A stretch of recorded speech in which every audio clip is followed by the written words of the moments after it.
best violinist alive. I took the pain and I thrive, but look at me now.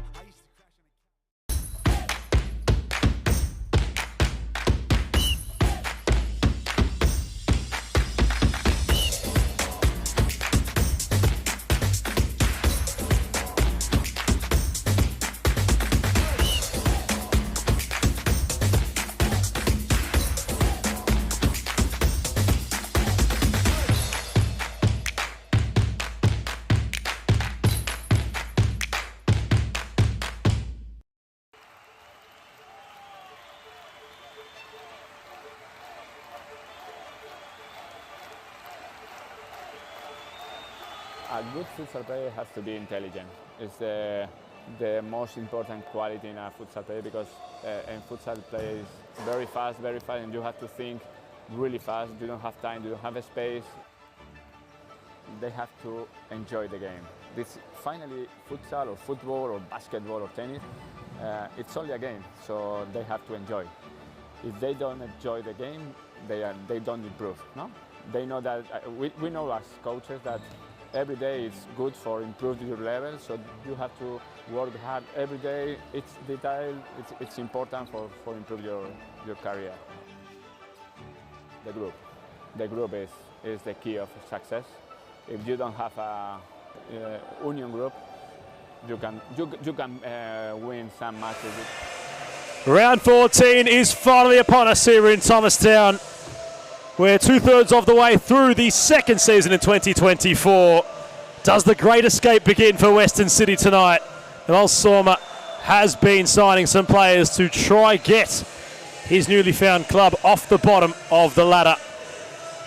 And they take on the side on top of them in 6th place. My name's Adam Palombi. Welcome to Thomastown, wherever you might be watching around the world, for what should be a captivating night of futsal. It's going to kick off with a relegation battle between both Western City and the Altona Knights, following a match which doesn't need much explanation. The Classico, Moreland and Fitzroy will lock horns.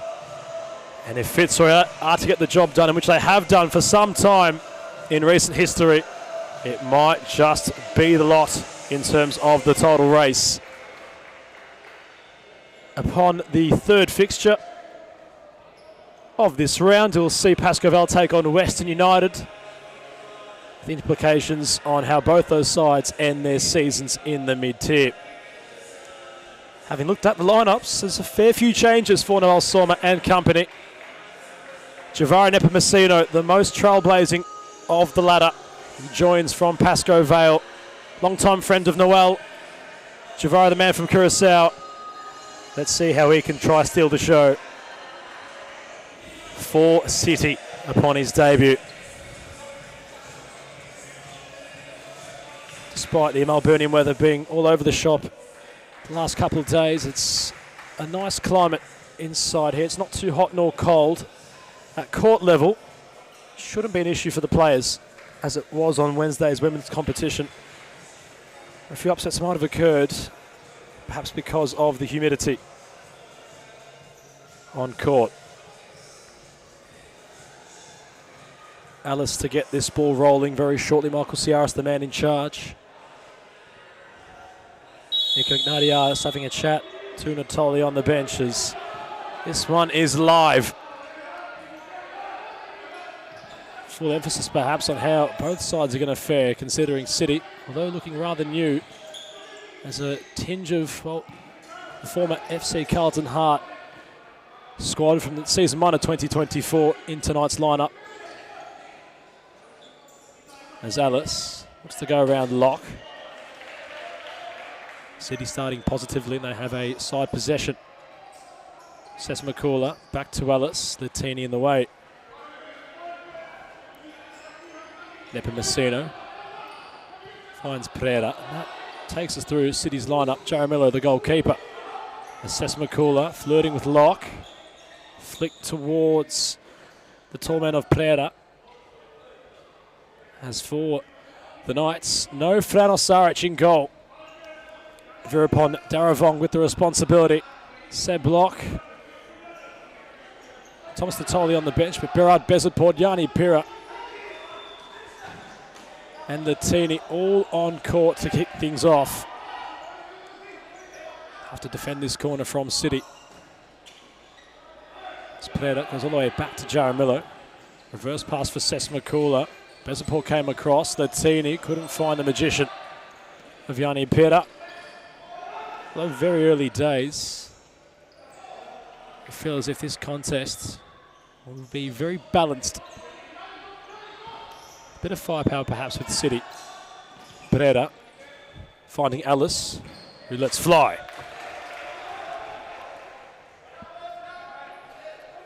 Question mark surrounding second choice goalkeeper of Daravong this evening.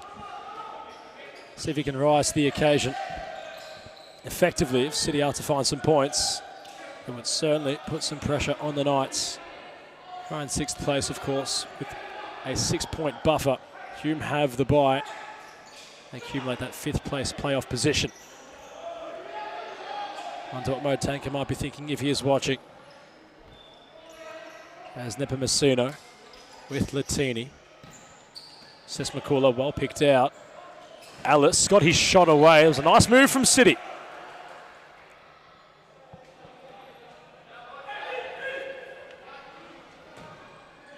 Sesmakula heads away. Nepomuceno. Well, not sure what Jafaro might have been thinking there. Player of a lot of flair, but well, perhaps too much on that occasion, and that's just gifted Altona a corner.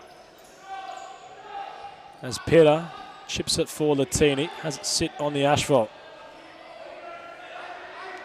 City in shape, Daravong trying to play a provocative pass was a bright idea. Veer upon Daravong to try and find the magician.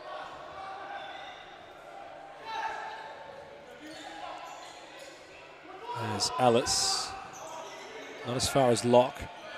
Now Latini, looking at both benches, heavy set. 4 players on each. It's Nepomuceno, that was going in. Yanni Pereira had to get in the way. Now Barad Bezatpour charging down the right flank on court. With a nice build-up of fans. Jamie assume is set to continue to mount as the night goes on.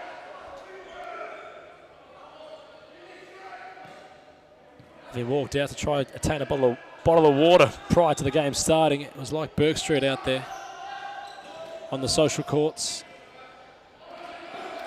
Many enjoying the game as Yanni Pereira taking a tumble out in front of the Western City bench. Now Nepomuceno, brilliant ball. Alice, Sesmakula, big save. Daravong, when called upon, makes a timely intervention and tried the overzealous option yet again. Perhaps learning from the likes of Frano Saric and trying to be provocative from his goalkeeping possession. It's a nice save he made. There was a nice move from City. Firm tackle from Pereira. Nico Ignatiadis and company just having a chat to those on the bench. Aliano and Natoli amidst those team talks at the moment.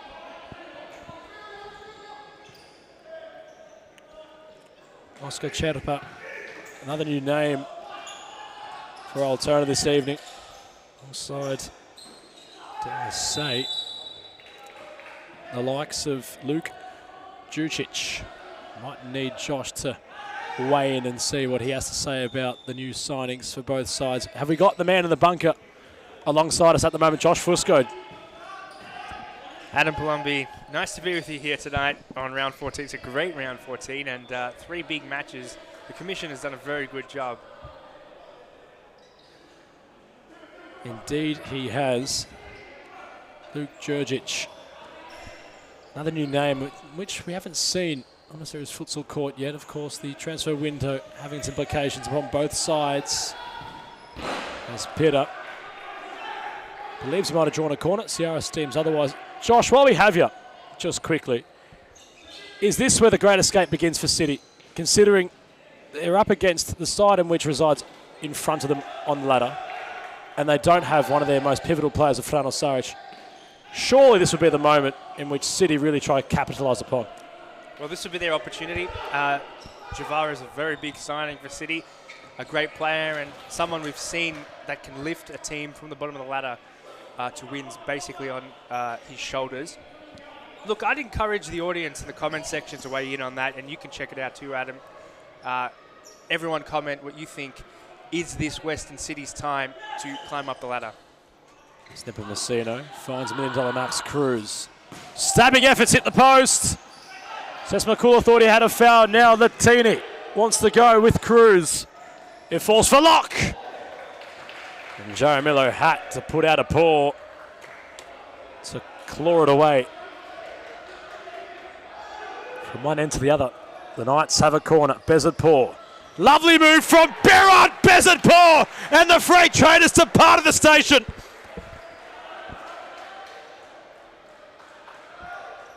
A man of magic. Used all of it there to carve out half a chance. From left to right, right to left rather. It all happened so fast. And it had to be the number 9 of the Knights who opens the scoring in some fashion. Cesc McCullough has done well to draw a corner.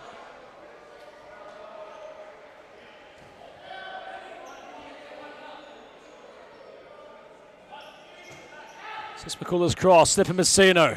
It's a fresh airy. Not bad that, Josh, from good old Behrad Bezatpour. Adam, he's a phenomenal player. Absolute, just that shot, the power he generates, and for his age as well, he is a superstar for Altona. Bezatpour just having a quick spell on the bench. Luke Jurgic to take over for the meantime. $1 million Cruz, happy to find Cesc McCullough. Nice pass from Max Cruz. And up Messino, trying to find the angle to get his shot right. Seb block. And Georgic getting in the way. As Javaro once more. Upon his debut, Cesc McCullough. Cruz, movement.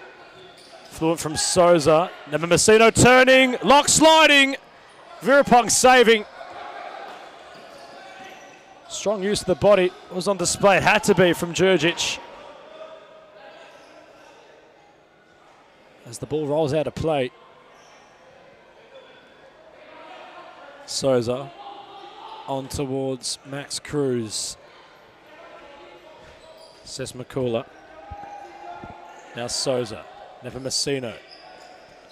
Trying to go around Lock. He did momentarily.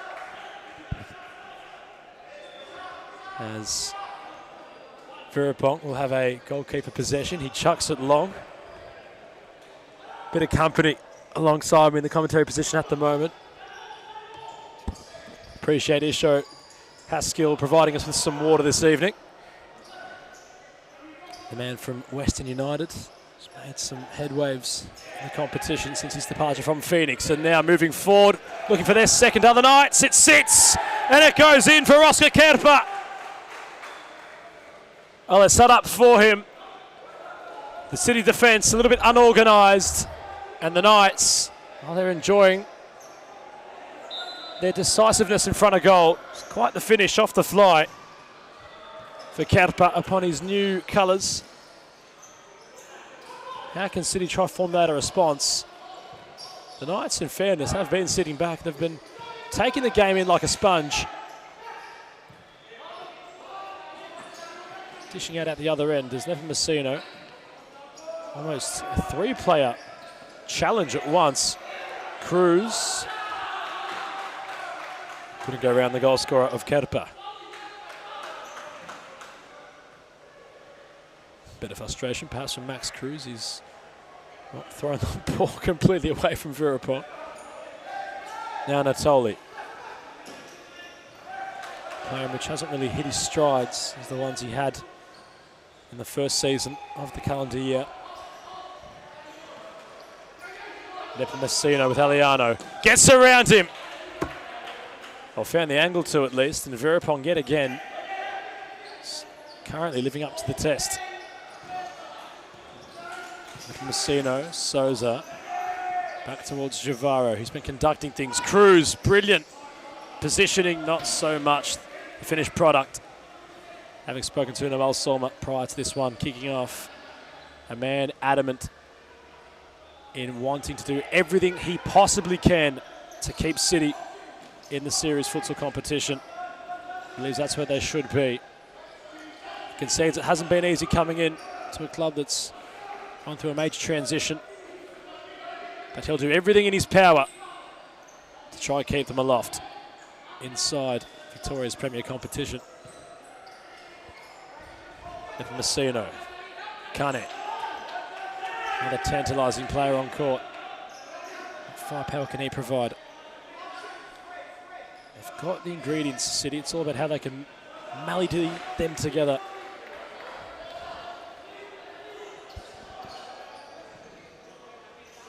As Tran, Souza, Nepomuceno awaits the run of Kane. Virupong came out and it bounced his way. Yet again, there's some belief building with the second choice keeper of the Knights. Certainly has started brightly. We're up against the likes of Kane, Sess Makula, a debutant of Javara Nepomuceno. Perhaps just have that nervous, well, fear, that healthy fear rather, of what you're up against. And so far, he's withholding his own. As Kane. Souza has some forward movement. Tran tried going over the top towards Nepomuceno, more direct on that occasion. It's Aliano. Natoli, I think they have much room. Latini raged in. Might have been Georgic rather, not Latini. Natoli, now Latini has options. Jaramillo has the response required.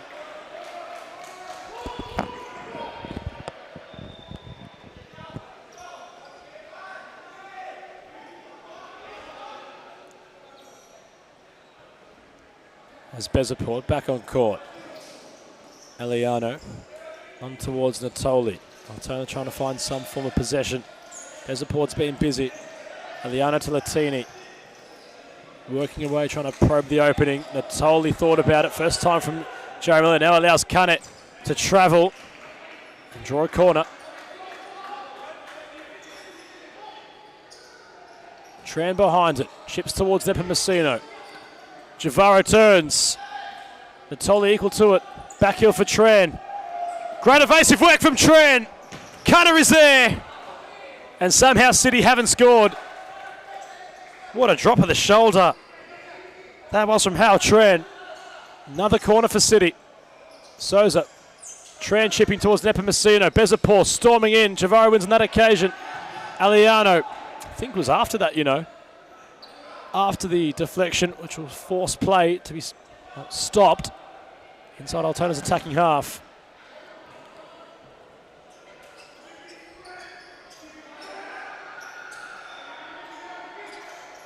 As Tran, nice weight in the pass for Souza, kept alive.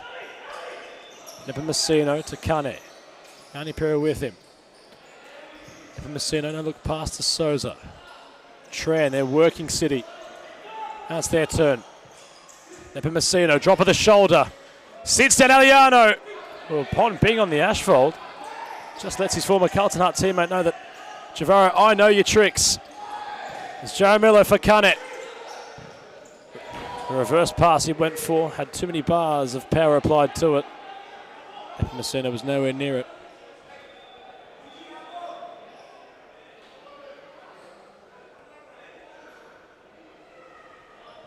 Off your screen at the moment, you can see both sides of the up-and-coming Classico match just behind that facility of the arena. All coming together. Of course, there's a great level of respect between both Fitzroy and Moreland. Quite the formidable foes have become in recent history. It's simply all to do for the Blues tonight to have any chance of the title. As Souza, Sess Makula back in this one. Daniel Souza. Kane with Bezapol. Opts to go towards the line. Yanni Pita. And Shaw. That's Altona's ball.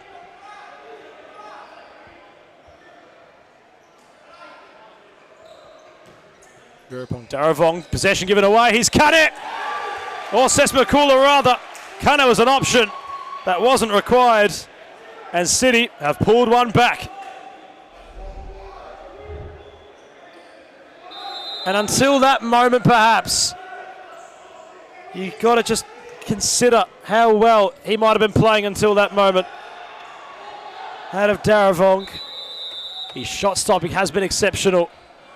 He bit off more than he could chew playing out the back. And this contest has got a nice complexion to it. Nico Ignatiadis, not exactly happy at the moment. He don't see it often from the Altona Knights manager.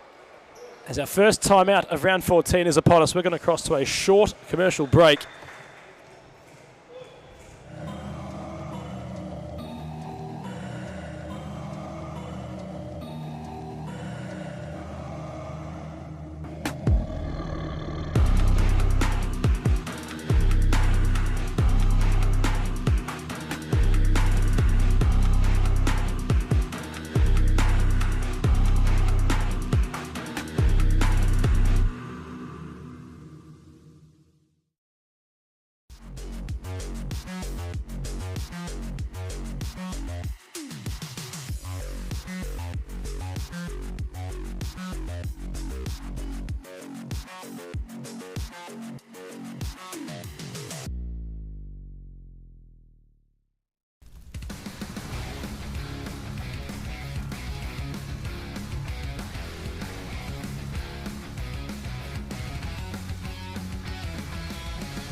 Grew up with low self-esteem. Was me and my mama, just us in the trauma. Hands up if you know what I mean. I see you, I feel you. I want you to know that you're not alone. I know what it's like not to have a home. Now what a bowl. Feel like I live in the end zone. I'm the one leading the drives. The crew riding round in a benzo. Ready to I'll be in charge of my own fate. Left the excuses behind. Now I'm the illest violinist alive. I took the pain and I thrive, but look at me now.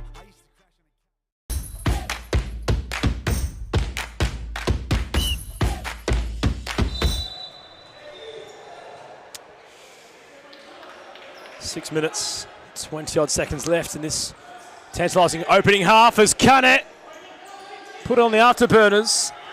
Great bit of skill initially. He locks in play deep as Seb Locke just clutching at his lower back. Locke just coming off to the bench. You can see he's in a bit of discomfort. He'll take the kick in.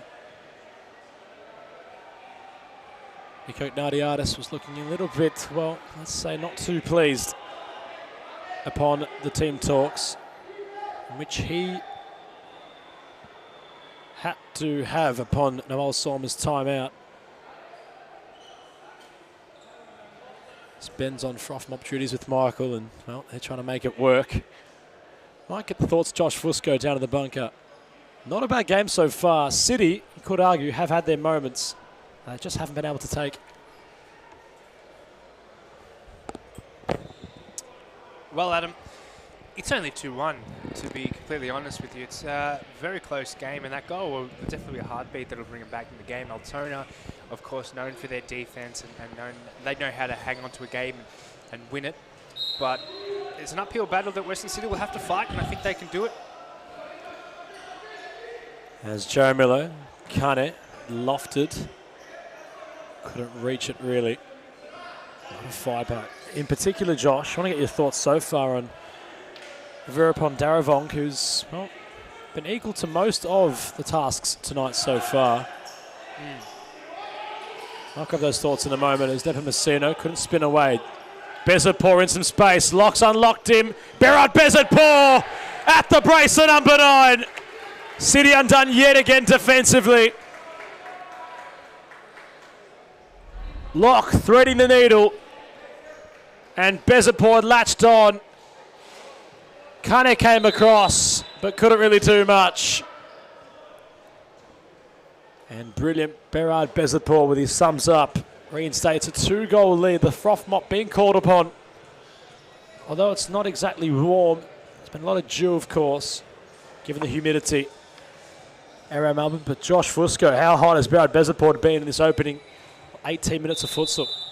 He's really been the difference, Adam. He really has. 2 goals and just being the Achilles heel of Western Sydney's comeback attempt. So clinical. And he could be in yet again. It's a great ball from Luke Georgic all the way from defence. Brilliant whip on it to unlock Bezidpour, and they're going direct when he's on court. Tell you what, Adam, it's almost like they don't have an answer for him. They're struggling defensively, very offensively equipped side City this evening. It feels if they need a player like Pereira perhaps on court just to momentarily stem the bleeding. Assess McCullough and Bezidpour's the option. It falls for Behrad Bezidpour. Natoli will be at the back post. Nico Gnadiadis with a double fist. He's enjoying that, the Altona Knights manager. They're enjoying a 3-goal buffer. And perhaps Josh, although City had to be aggressive in their approach to attaining the 3 points on offer, they've left themselves wide open in defence, and the Knights have relished in it. The most important thing now, Adam, not to let that goal get to you as a team, to keep your head up, keep composed, and to keep it as a tactic that you are at an equal level. They have to get back into this game, obviously, but if they drop their heads, this is a team that needs fire to really push them forward. Nico Gnadiadis this evening, Josh, has been absolutely wind up and ready to go. Haven't seen him that animated in some time. Perhaps he's feeling the pressure of being in 6th place. As Altona had a positive end to the first season of 2024, having finished 4th, when many thought they'd be relegated. As Nico Gnadiadis has called for a timeout. Both managers using one in this opening half. Before we cross to a break, Josh, what does City need to do defensively? Would they have to install a player like Pereira, perhaps, to just have a bit more, well, solidness, if you will, in their defensive half? Absolutely. I think they've got to get in front of or behind Behrad Bezidpour, not let him turn, not let him shoot. Really, they've given him too much space at times. We just saw with the header wide open, no one defending him. So they really need to do a team effort to get back, close the middle, stop Behrad Bezidpour from dealing any more damage than he already has. We're going to cross to a short break yet again. Stay with us. Another timeout issued by Altona Knights as we cross to a short break. Behind now, the illest violinist alive. I took the pain and I thrive, but look at me now.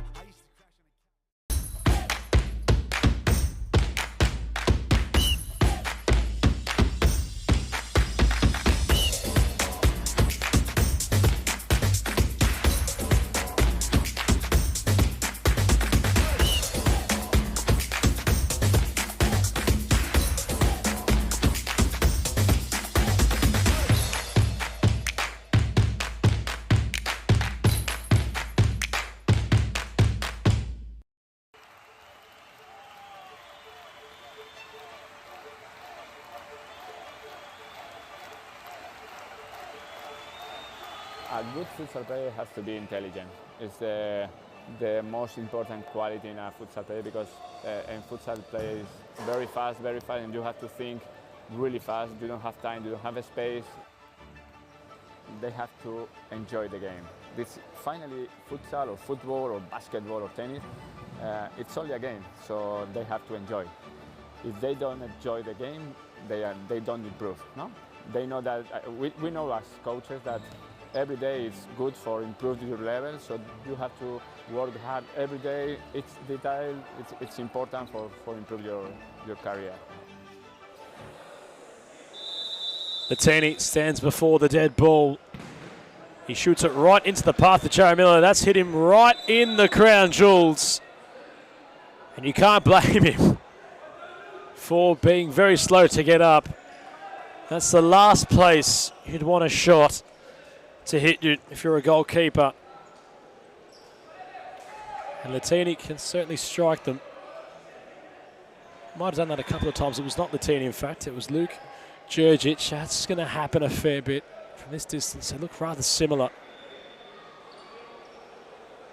Joe Miller is back up on his feet, the big man, and well, he's just sucking in so much air. And the moment you heard the thud, well, you can paint the picture. No need for me to do that as Alice gets the ball rolling. Pereira is that defensive pillar that they might require. Giveaway was a bit cheap. Georgic had it momentarily. Counterpart there with Sesmakula.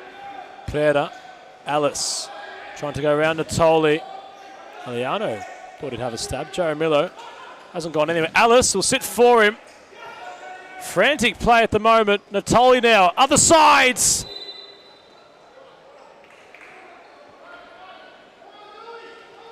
And dare I say, Jaramillo's going to touch that.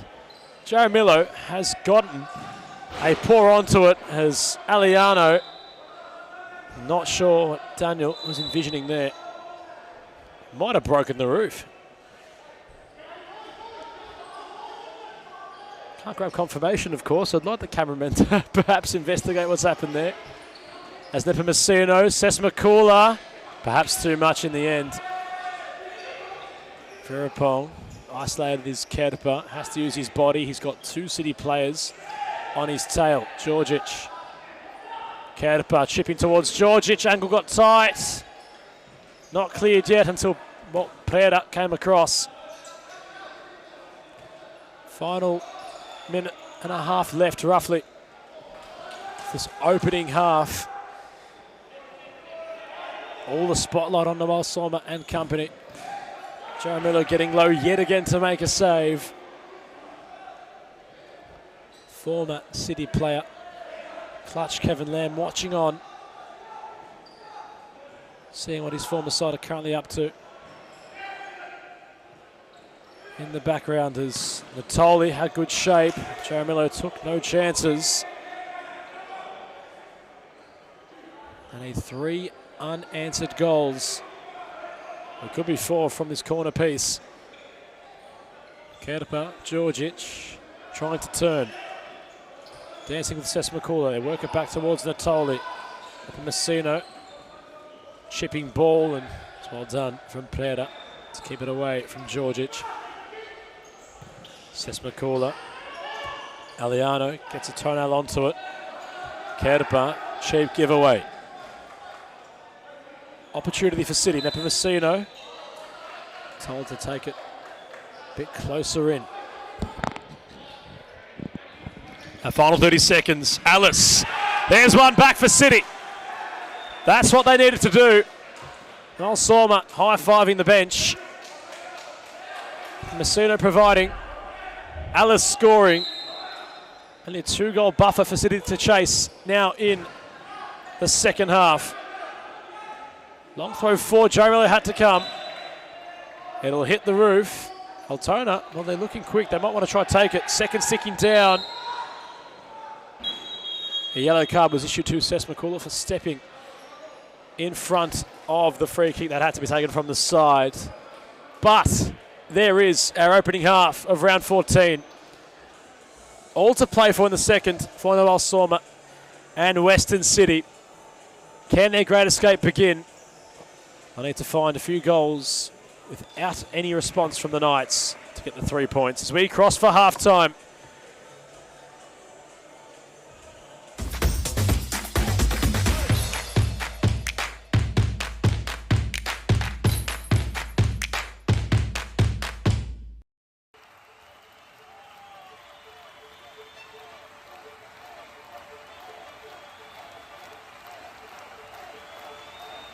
A good futsal player has to be intelligent.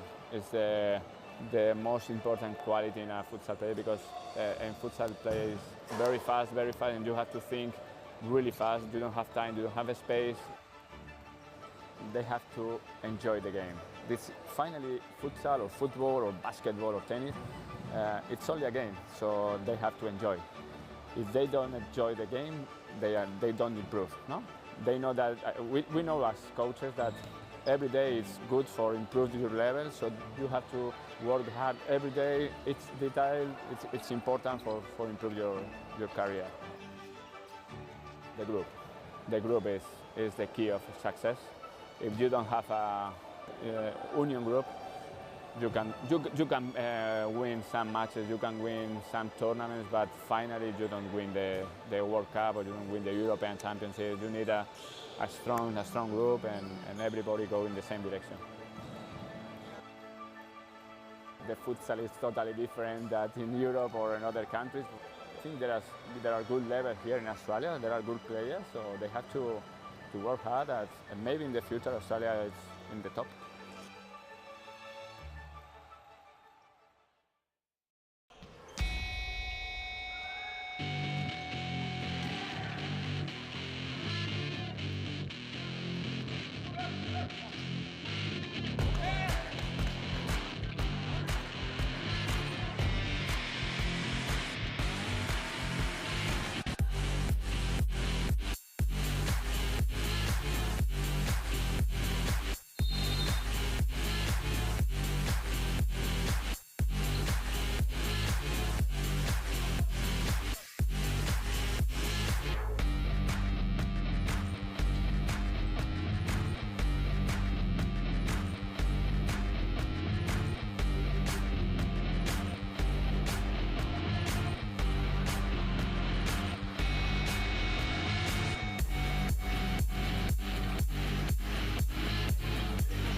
Grew up with low self-esteem.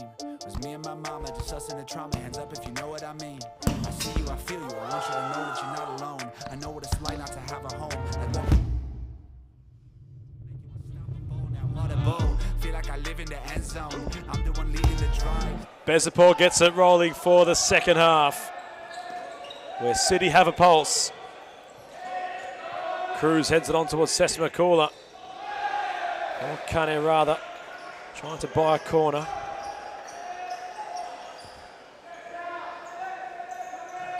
There's Pera. Couldn't really place a pass. Further down the court. It's crafty from Pera. Tran breaks through the tackle. Applied by Pera. Pera couldn't find Kane. Nepomuceno having a spell, you feel as if he'll be influential upon later stages of this game. City looking to buy a goal that would get them one less to attain. Trailing by 2. Peter trying to thread something for Locke. as Cruz. Tran's had a couple of pivotal moments so far. Canes does well. Pereira not so much. He was intercepted by Locke.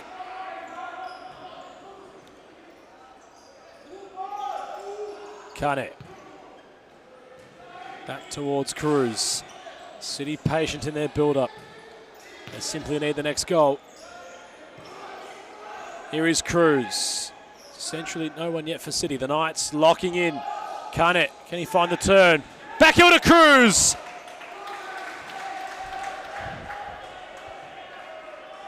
Well crafted from City. And it had to be the keeper yet again of Darabong getting in the way. Frano Saric is the force field. He's certainly imparted some wisdom upon Tavirapon, who so far, although his ball playing capabilities certainly can't get to the level of Saric, his shot stopping almost the case. But Tran draws the foul. City with some belief. And a free kick right on the edge of the D for Pereira to let fly. Verapon organising his wall. Suspect that Pereira will look for the two sticks. Angle's a bit obscure. Pereira for Cruz. Kane is there.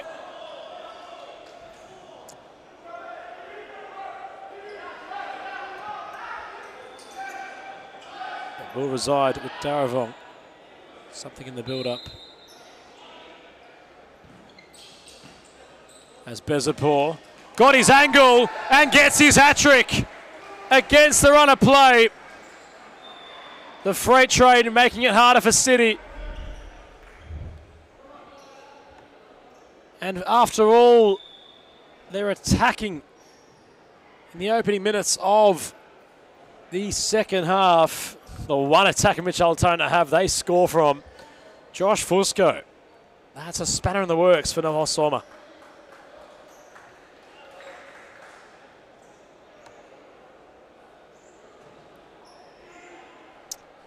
Well, Adam, it's a 3-goal deficit, 19 minutes to go. Plenty of time, of course, but Bezetpor's making it extremely difficult for Western City. He's in there yet again. Bezapor still going, went for the chip. Cruz was there. Yanni Pira came crashing in. Now Cutter at the other end. Got his shot away from one end to the other. And Bezapor has been very busy, but perhaps a question mark also upon the defending capabilities of Western City as Bezapor kept his feet. He got back up.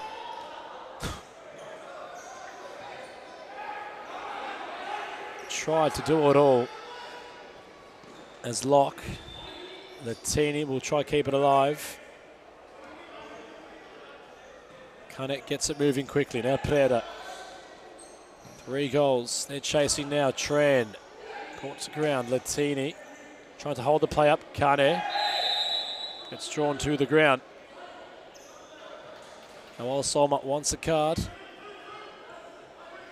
Perhaps just the final caution for Latini.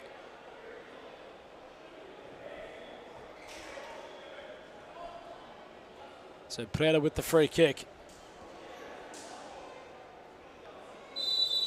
What can they conjure up here? Effort hits Locke, who's in the wall. Tran chipping.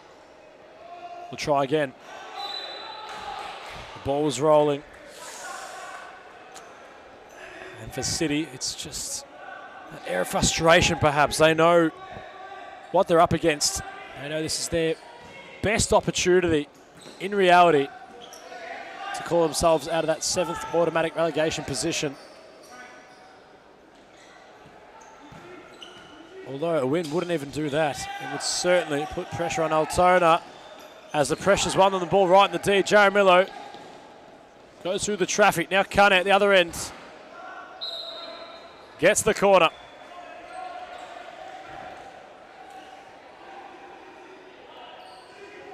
Options not really queuing up in the centre. Cruz on the vicinity of the box. On towards Tran. Cruz, the last line of the fence. Natoli, the turnover. Tried to go around the world, Thomas. And in doing so, was out of tram tracks in the end.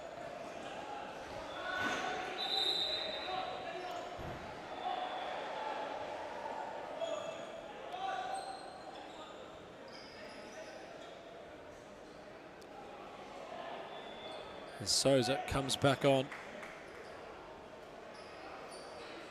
Try to be implemented as the defensive pillar upon Bezapur. It's a little bit too late perhaps. You want to chuck on a player a bit taller than Berard. Perhaps as he's starting to get going. Well, he's certainly well and truly alive in this contest, and he's got a hat-trick, so that might have had to have been implemented earlier. Now Cruz, great ball for Nepomuceno. Perhaps City sensed that was the chance. There's Georgic. Can't go around Tran, he's done well. Verapong had to clear. Cruz, Nepomuceno, reverse pass. Tran couldn't get his feet right. Is that a penalty? City up in arms. It will be a side ball. Souza for Nepomuceno. Trying to go around Natoli. Back heel to Tran. Cruz on towards Souza. Movement from Tran. Couldn't go around Locke.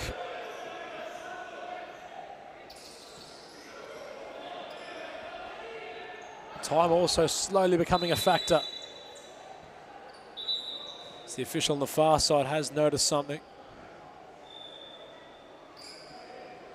The towel implemented yet again.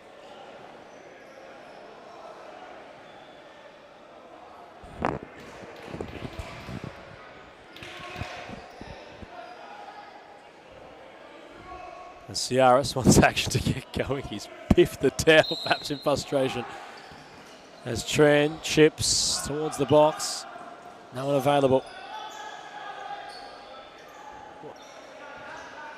Altona have the game on their terms. They can close it out with a goal. Or simply just hold possession. Of course, a long way from home. But their physicality and defensive structure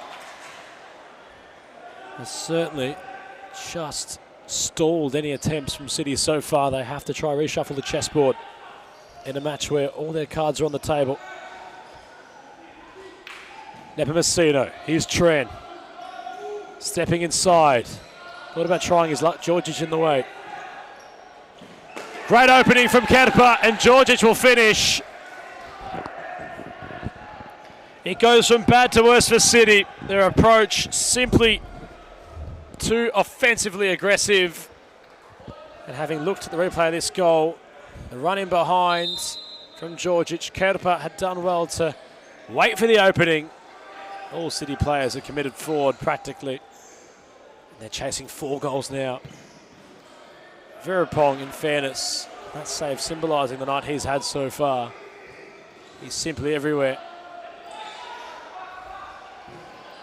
Aliano thought about a clearance. For a split second, might have bothered Jaramillo. He throws towards Sesmakula. Fine distribution from the keeper. Moved on towards Souza. Alice, very heavy touch. Natoli couldn't get away.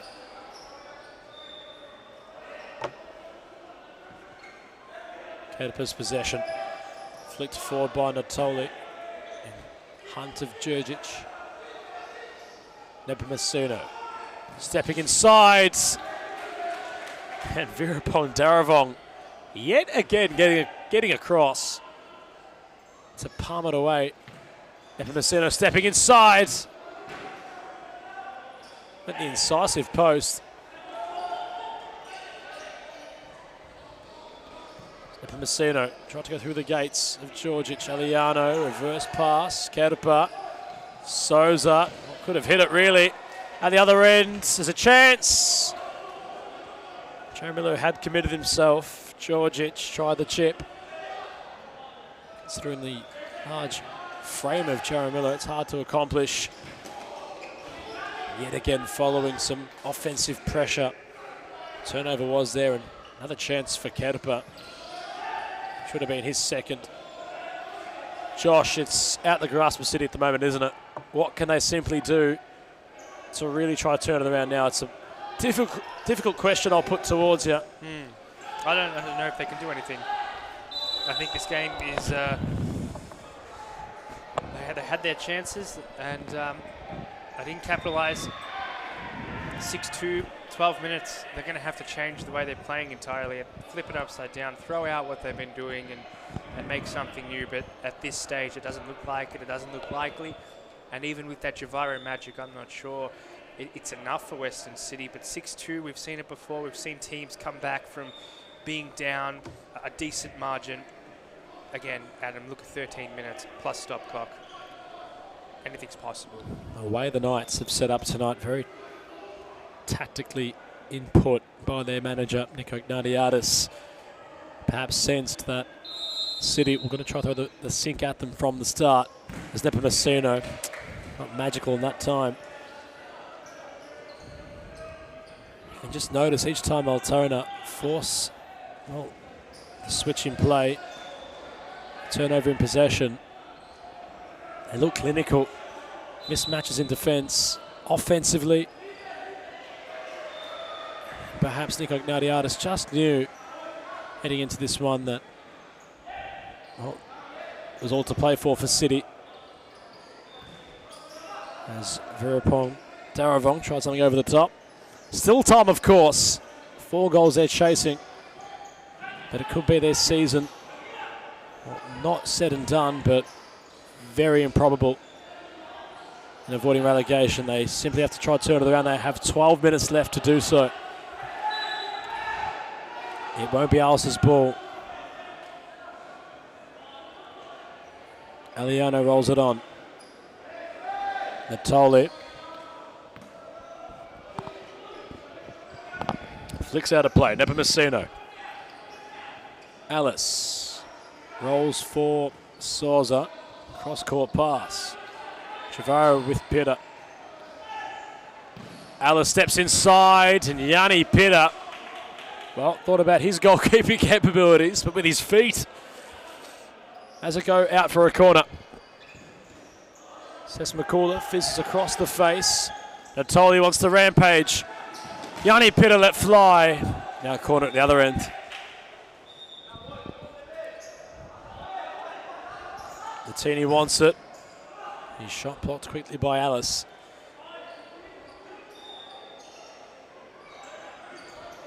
They have to go quickly, Altona.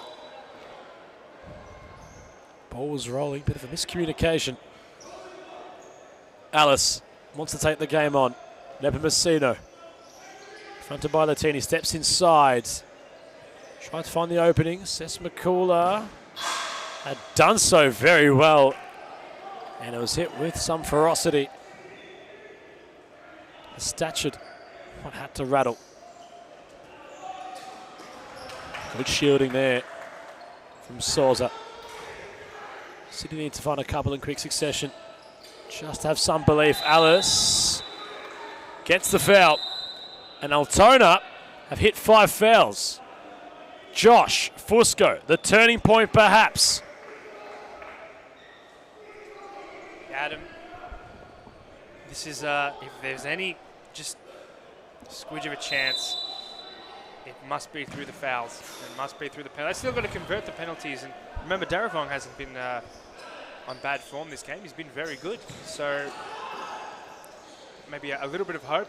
But Sesmakula really trying to make something of it. He kept going. Nepomuceno! They get one back.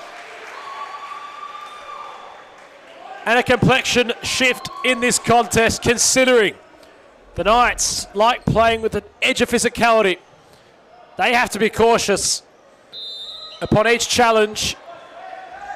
Given they've hit 5 fouls, City might have made the mountain tall to climb considering they've conceded a few. But how this contest changes with 9 minutes left in it. Of course, stoppage is coming up in the 5th minute, or the final 5 minutes onwards. course, Daravong will have the responsibility if Altona are to concede any more free kicks from the dead ball. But perhaps the slightest of pulses with Western City. Azaliano for Latini. Georgic certainly doesn't mind being that touch strong in the contest. He'll have to be cautious now. He rolls for Latini, takes a deflection on its journey. Corner for the Knights.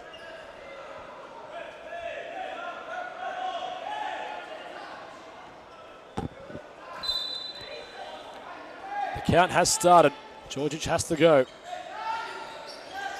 Bezaport turning, Jared Miller getting in the way. It's blocked with his body, in truth. And Bezaport, it's all smiles from the freight train. He has been undeniable tonight. As Georgic, Latini got his footwork right, but had it just evade him at the final moment.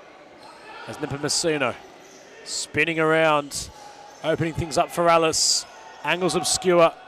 Supreme footwork from Alice. The pass not so much. Bezaport scoops only as far as Souza. Chavara can hit them. He thought about it. It'll hit Locke instead. Locke, the man from Curacao, conjure up. Over 50 caps for his national side. Strolling with Locke. Alice had sight for goal. I'll tell you what, it wasn't far away from the dead ball opportunity he had when getting some thoughts from Josh Fusco. Another player which can certainly strike it sweetly. You have to simply be perfect from here, you feel. Western City, as Locke keeps it alive with Souza. Joe Miller slides to keep it alive. He flicks for Nepomuceno. Javari Nepomuceno, that would have been special. Daravong really all over it. It's Georgic. Trying a party trick of his own.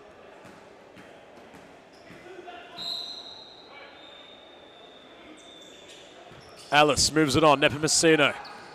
Back to Alice, chance now for City. Daravong yet again.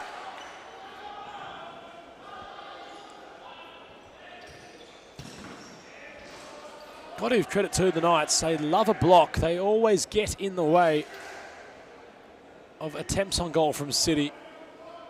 They don't allow it to reach Daravong, and when it does, he has the response required. Nepomuceno's back heel's gone afray. Oh, well, Bezaport try the upper duper. The evasive, right to left, left to right. Whatever he might be thinking will occur. As Nepomuceno, Alice! Another chance yet again. They're leaving themselves exposed at the other end. Bezaport came tumbling in. It's going to hit his back on the way out. And City must be cautious also. They've got 4 fouls that have been accumulated. Well, Mr. Fusco, they're getting chances. They're just not converting them.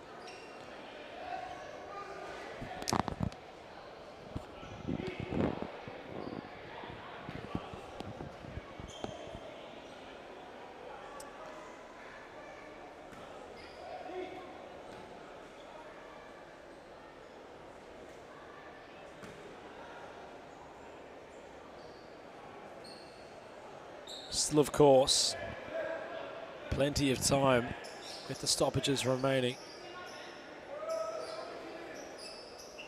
You just wonder how City can be perfect. Hoping to get the thoughts of Josh Fusco. He might not be present in the bunker at the moment. I'll look to your thoughts instead at home. Tell us in the comments section what you're thinking about this one as it slowly draws to its climax.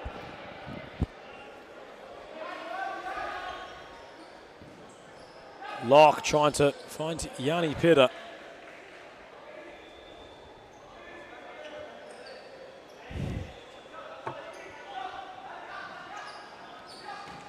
Pitter's quick corner, lock, nearly there. Now Sesmakula wants to go on a journey. The Knights all get back defensively so quickly. Nepomuceno trying to thread the needle. Kanner is there. Natoli had to flick away. Shielding on display yet again from Souza. They look a little bit more comfortable defensively. Jaramillo flirting with fire. Javara and Bezapur come together. Nepomuceno had it low, and his effort goes out for a corner. Ciaras on mop duty. There's a lot of froth on court tonight.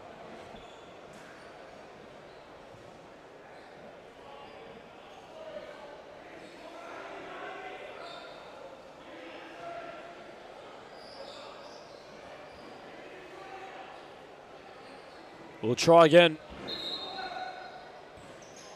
Played for Nepomuceno. With the incisive option. Kerpa got in the way. Sesmakula, no look past the Kane. It's all there and it's claimed by the keeper. Low distribution. Forward for Natoli. Trying to stumble his way through and Souza was rushed. We're inside stoppage time. City have to find something quickly. They're trailing by 3 goals.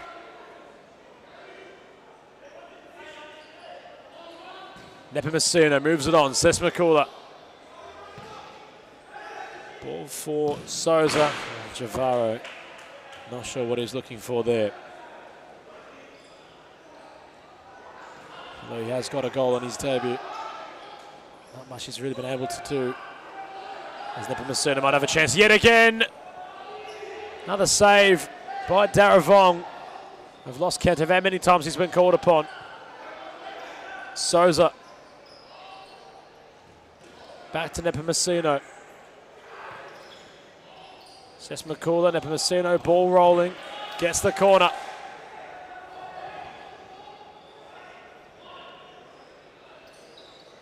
Sesmakula. City growing frustrated. They can simply not find half an opportunity. Always a Knight in the way. It's ominous, really. The Knights have such decent defensive structure. They make it difficult for teams to score against them. It's more in the other department they've been lacking this season. Likes of Bezapur and Yanni Pira. Very talented. Just not hitting the same strides, of course, which they did last season. As Nepomuceno. Each time he's opted to put his head down and let fly. There's been a Knight just in his way. He'll try again. Jaramillo itching to come out as the 5th man. Sesmakula. Kane. Nepomuceno flicking back towards Kane. They're really having to reach deep into the back pocket now to carve out something. Choking play from Altona, just taking the wind right away from City. As Yanni Pira, intelligent. Sesmakula equal to the task. Souza had it behind Kane.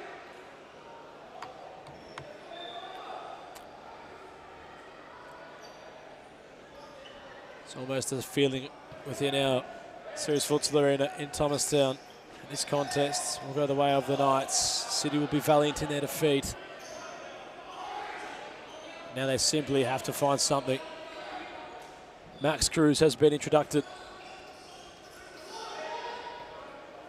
Dare I say, scored a bag of goals in a round some time ago. Might have been back in round 7, in fact. In City's maiden win this season. Extremely influential. The flanker. What can he try to provide to the contest? Kane heads away on as far as Bezapur, who's just let Moe, our official, know his thoughts about him, perhaps. As Souza Kane thought about trying his luck. Cruz back to Nepomuceno. Movement from Souza was there. Javaro, fifth man now arriving. There's a moment. City will have a chance. Altona lunged. And now it's going to be Nepomuceno against Darravong. 2 minutes and 32 seconds left in the contest. This simply has to go in.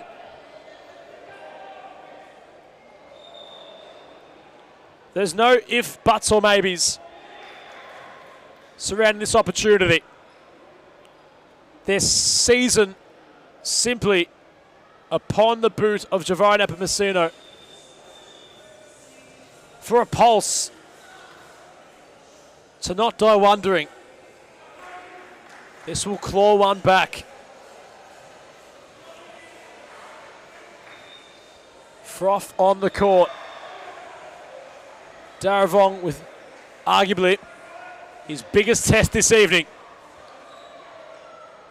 The man from Curacao. It's Nepomuceno who steps up and dispatches into the top left corner. City have the slightest of opportunities. Altona have to be cautious. Got to keep that in mind. Well, you'd make a case to put Jaramillo as the fifth man. You simply have to go for it now. Time valuable. Souza, Nepomuceno, Cruz. Still going, Max Cruz. Couldn't unlock the door for Kane. Darravong will use all the time required. Bezapur was going to loft at the back post. They have to score from this play. It's as simple as that. Souza, Nepomuceno. City's legs are feigning, but they can't now. Nepomuceno, reverse pass. The idea was nice. Cruz gets it moving. Souza. Jaramillo, the fifth man, that's required. Bit too much pace on the pass. It's kept alive. No, it's not. Minute 42 left.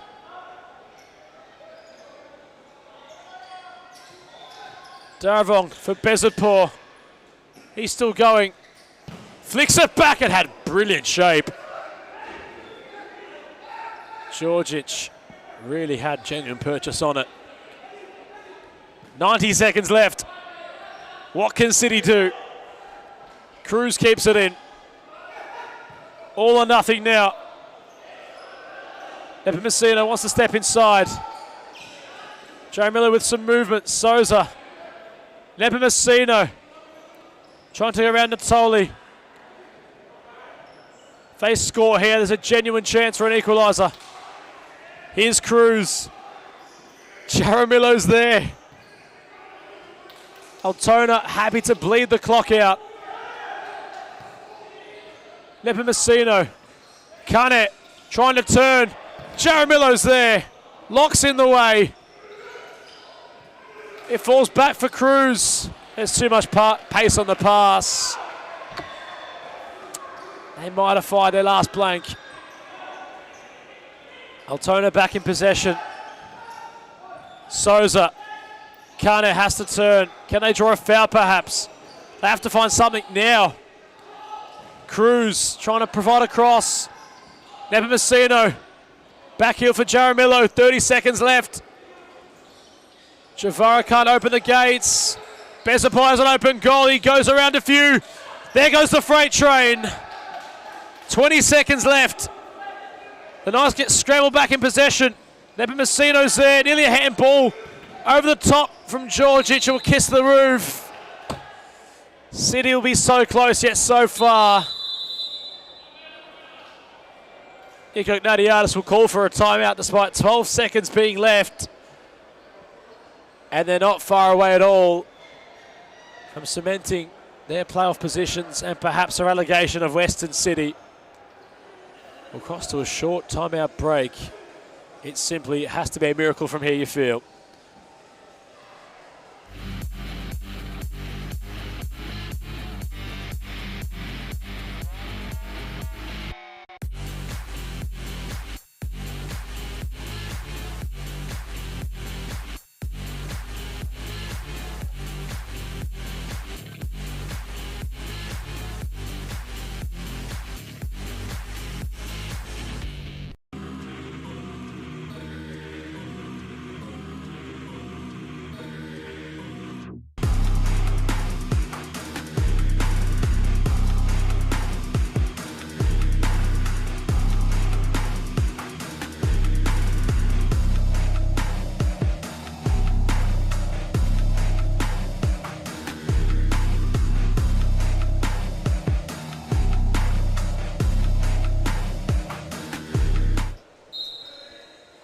The Knights have possession. They have 10 seconds left. They will have the victory. City left it too late. They leaked too many goals. Might be a final consolation prize, or there might not be. The whistle sounds. The Knights prevail. A fluent attacking display highlighted by the freight train Barad Bezadpour, which draws the opening clash of round 14 to its climax, with the Knights claiming the 3 points. They're victors with a full-time scoreline of 6-4. As we'll grab our player of the match to just pick his brain upon his thoughts of how he viewed that contest. The Classico sides of Moreland and Fitzroy already on court. That's coming up very shortly. So stay by your monitor, both on YouTube and the WeFroth app. We'll have our post-match press conference coming up very shortly.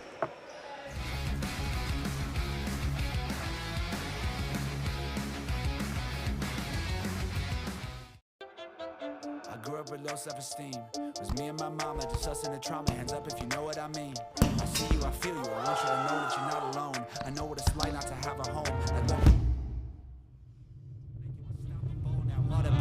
Feel like I live in the end zone. I'm the one leading the drives. The crew riding around in a Benzo. Red I'll be in charge of my own fate.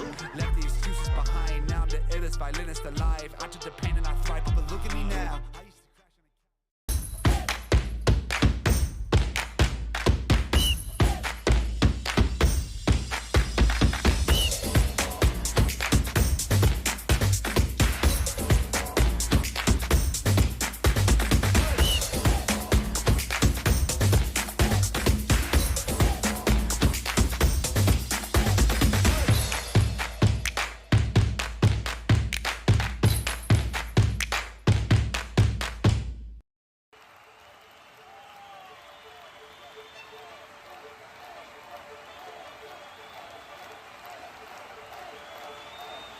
A good futsal player has to be intelligent. It's the most important quality in a futsal player because we're joined by Thomas Natoli of the Altona Knights. It was quite the difficult matchup against Western City. Your immediate thoughts surrounding that contest? Well, first of all, we knew it was going to be a tough contest because obviously they're right behind us and desperate for points and to beat us head-to-head. So we knew coming into tonight it was super important to keep that gap tonight and hopefully win the head-to-head coming into the third round of the season. Without Fran Osage this evening, Darvon certainly performed very well. Any appraisal for the keeper that stepped in and had quite the task this evening? Always. Viv's a great keeper. We back him in 100%. Look, obviously everyone knows how great Frano is, but expecting a kid and with his wife, so he's doing the right thing. But no, Viv's an amazing keeper and we trust him 100%. In terms of the team's performance tonight, knowing how City attack, especially with the likes of Javari Nepomuceno amongst their ranks now, was the message throughout the week with Nico Ignatiadis to perhaps sit back, absorb the pressure, play over the top? Certainly it's what appeared to be from our eyes this evening on commentary. Yeah, definitely against a team that, especially like them, that likes to play a lot of one-on-one with the wide players. We sit back and we try to get the ball over the top to our targets to give us time, and also doubling up inside when we're one-on-one with them down the line, getting someone to come inside in case they cut in and shoot. And yeah, so that was one of the main focuses with this week. Well, job done for Thomas Natoli and the Altona Knights as they cement their place in the playoffs at the expense of Western City with the 3 points.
grew up with low self-esteem.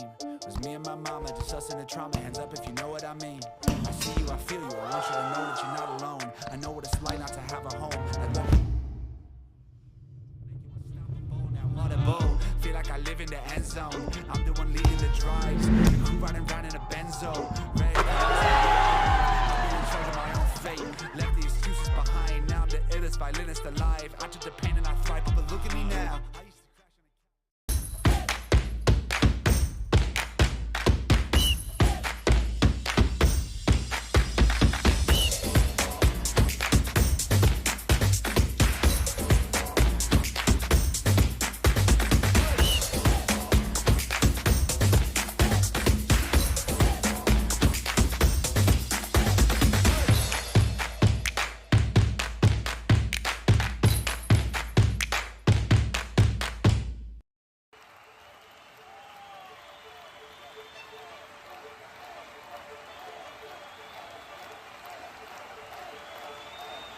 A good futsal player has to be intelligent. It's the most important quality in a futsal player because in futsal play is very fast, and you have to think really fast. You don't have time, you don't have a space. They have to enjoy the game. Finally, futsal or football or basketball or tennis, it's only a game, so they have to enjoy. If they don't enjoy the game, they don't improve. No? They know that, we know as coaches that every day is good for improving your level, so you have to work hard every day. It's detail, it's important for improve your career. The group is the key of success.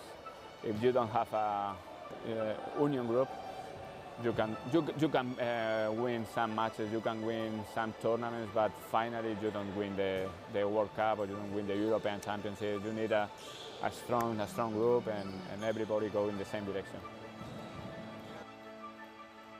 The futsal is totally different than in Europe or in other countries. I think there are good levels here in Australia. There are good players, so they have to work hard. And maybe in the future Australia is in the top.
up with low self-esteem. Was me and my mama, just us in the trauma. Hands up if you know what I mean. I see you, I feel you. I want you to know that you're not alone. I know what it's like not to have a home. Feel like I live in the end zone. I'm the one leading the drives. The crew riding round in a Benzo. Red I'm in charge of my own fate. Left the excuses behind. Now I'm the illest violinist alive. I took the pain and I thrive, but look at me now.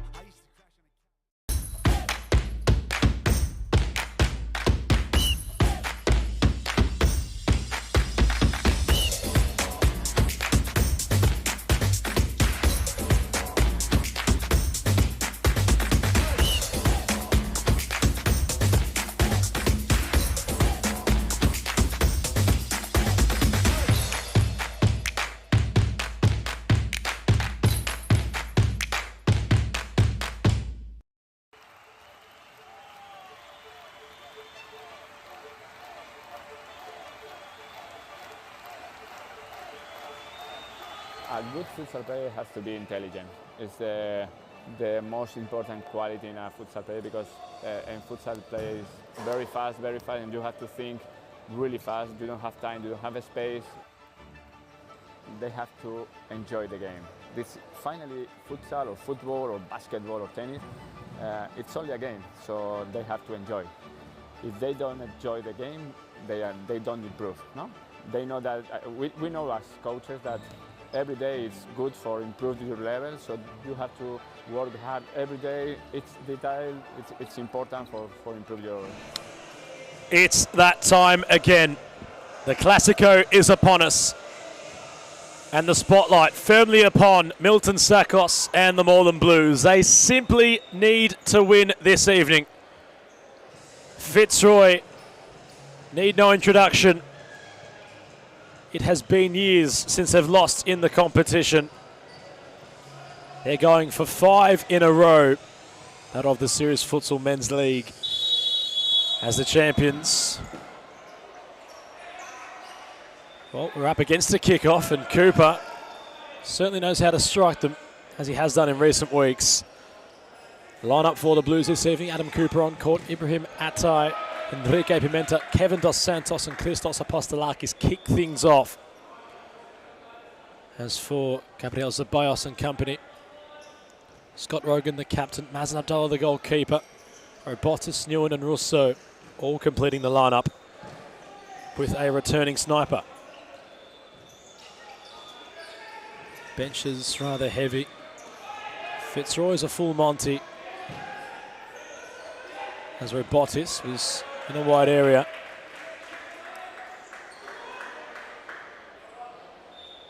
It's simply all to do for D-Man and the players he's installed onto the asphalt at the moment. No Robson de Souza to speak of. Had made the trip down from Sydney. This one's had a lively start already. Cooper coming across. Atai rekindling with Apostolakis. The Santos and Rogan. And in recent seasons, the Blues have been as close as a team can get to taming the Tigers. Think back to the fixtures last season. This season, not so much in their opening encounter. Or last season, they were absolutely, arguably the better side when they played, despite not coming away with the 3 points. Fitzroy always finding a way, and Josh Allen in particular, always a kryptonite of the Blues. As Pimenta has possession early, right in front of Jimmy Sufas and his bench. Cooper and Rogan, Fitzroy teammates, come together. Apostolakis trying to force something down court. It's a real sense of nervous tension immersing those in Thomastown. Can nearly cut the tension with a butter knife. Dos Santos wants to go for a stroll. Here's Pimenta. Back towards KDS, across the face of goal, and Ibrahim Attai was, well, applauding the idea from the captain.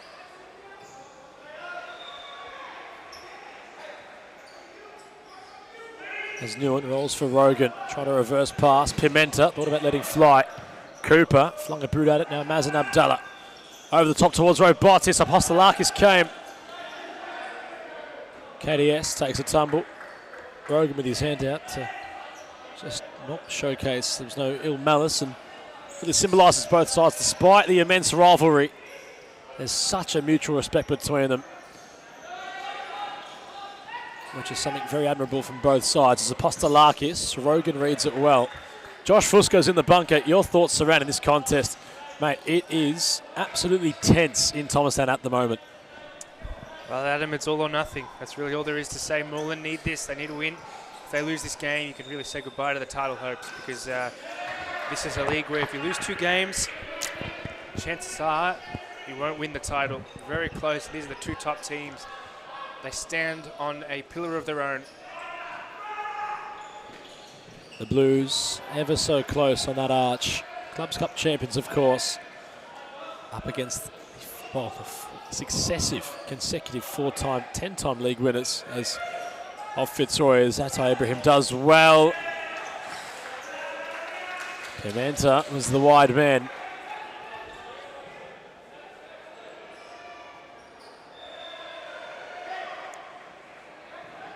Abdallah wants to just have it, remain calm with Rogan. Newen back towards the captain. Turnover, now Pimenta let fly with real intent. Abdallah could only watch. Ominous warning sign from Henrique Pimenta. Great ball from Rogan for Newen. And Dos Santos had to get in the way. And I feel as if, from those watching on YouTube and Reefroth, from the comfort of your own home, you can hear almost the tension through my voice. It is simply such a build-up of it at the moment. Not that it needs much explanation, but there's certainly a real feeling. Who's going to blink first in this heavyweight encounter? Who's going to throw the right overhand? Who's going to land that decisive punch first, as Atai wants to thread the needle for Pimenta? The doctor has been called upon. What could he prescribe? Andre Caro. Atai nipping at the heels of Russo. Caro on towards Pimenta.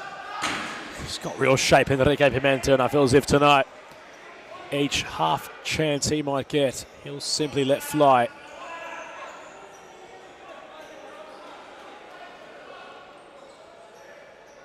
Andre Caro for Adam Cooper. Scored from a similar distance last week. Goes around Russo. Tries a nutmeg. Adam Cooper still going. No one there in the middle waiting for him. A brilliant run from Adam Cooper. At the other end, it's Robotis with Russo, who threaded the pass the sniper. Pimenta going through traffic. Loose ball. And Russo had to clear. Ciaras just explaining how Henrique was getting a little bit overzealous. What a run that was from Cooper, if we can grab a replay there, Josh. A player in recent weeks who's really finding his strides in terms of his top performances. And he was tantalising there. He barely had any court to work with. You can see Josh Allen now just upon Adam Cooper, perhaps letting him know, mate, that was rather a decent run you just executed there. This fits as well. Moreland's nightmares on court. Josh Allen, I'll be watching him with a real close eye.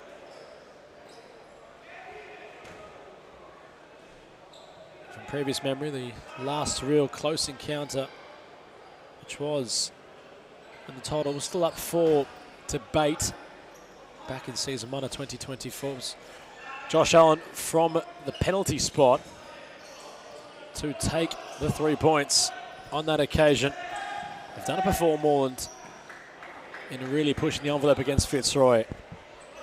And so far, they've had much of the play in this game as Swool for Russo. Cooper, very composed. Cardo happy to clear. Kevin Lamb looks as if he might be brought on momentarily. As Allen. Cross court for Swool. Oliver Holland Brilliant from Russo, just out of court in the end. Going to take those moments, you feel. As that's a brilliant ball from Apostolakis. Atai was there, and Abdallah had to remain upon his line and react.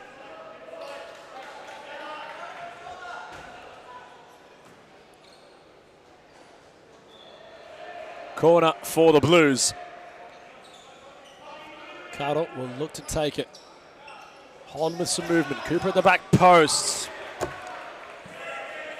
that's not exactly what Andre Carter and all his experience was looking to provide there. There's Allen. Holland, heavy press. He's with Swool. Milton Sakos calling for the press. That's well done. And the returning Oliver Holland. Hasn't really featured in the first season of 2024. He's back in the side following his injury. Trying to get some minutes back under his belt as Allen with Carter. Former teammates. Allen gets the angle. Apostolakis was in no man's land. Atai, down court for Holland. Trying to shield. Despite getting the ball to the middle, nobody was home yet again. Rogan with KDS. Finds Russo. That's how he comes across.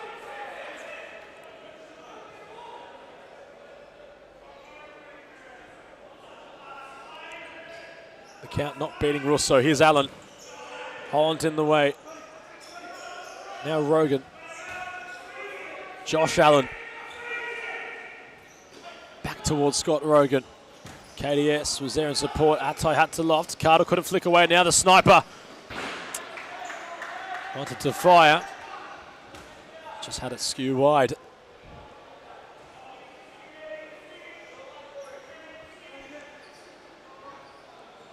So Atai moves it on for Holland. Andre Caro waits the forward movement.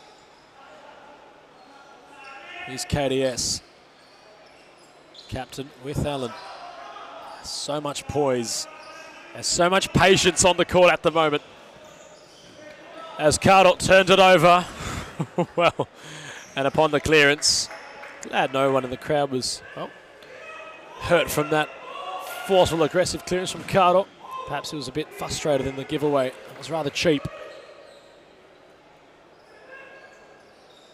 Swool, reverse for Russo. Cooper had to clear as far as Rogan. Confronted by Holland. Shifting ball for Allen. Down court for Rogan. Flash is going to get there. No, he's not.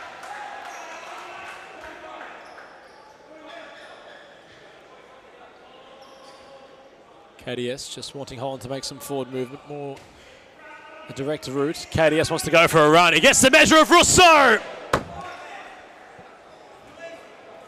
And Dos Santos was not far away at all. There was one of those ones where it was not a shot nor a cross. It was what we call the mixing area, perhaps, and no one was arriving at the back post, but Abdallah was certainly watching with some hope.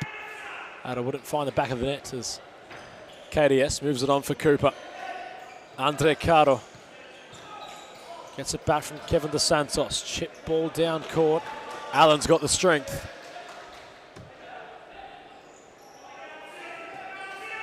Rogan back to Allen. Cooper steps in the way. Swool with some body use.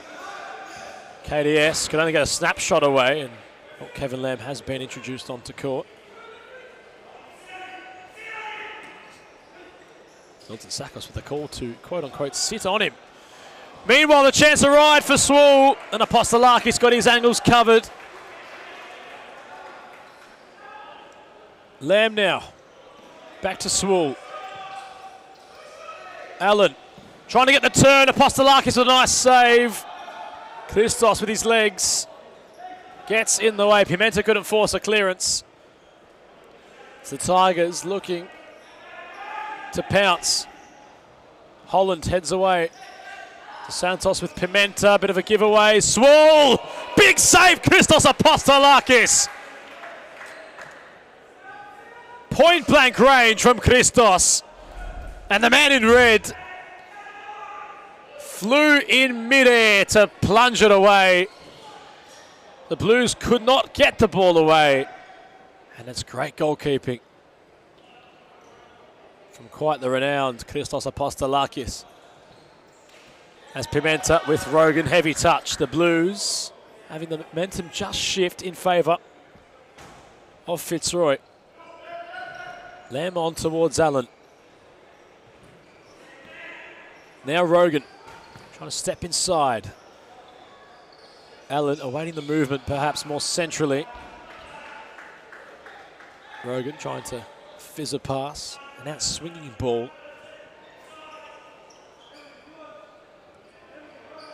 Goes out of play.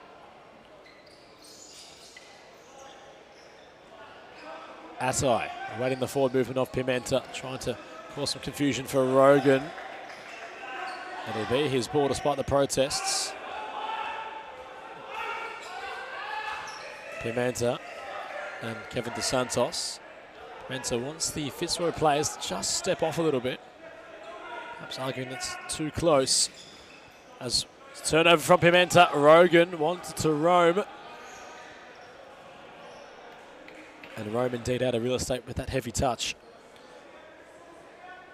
Josh, well, some time played, nearly 2/3 of the way through the opening half, and well, nothing's happened in terms of scoring.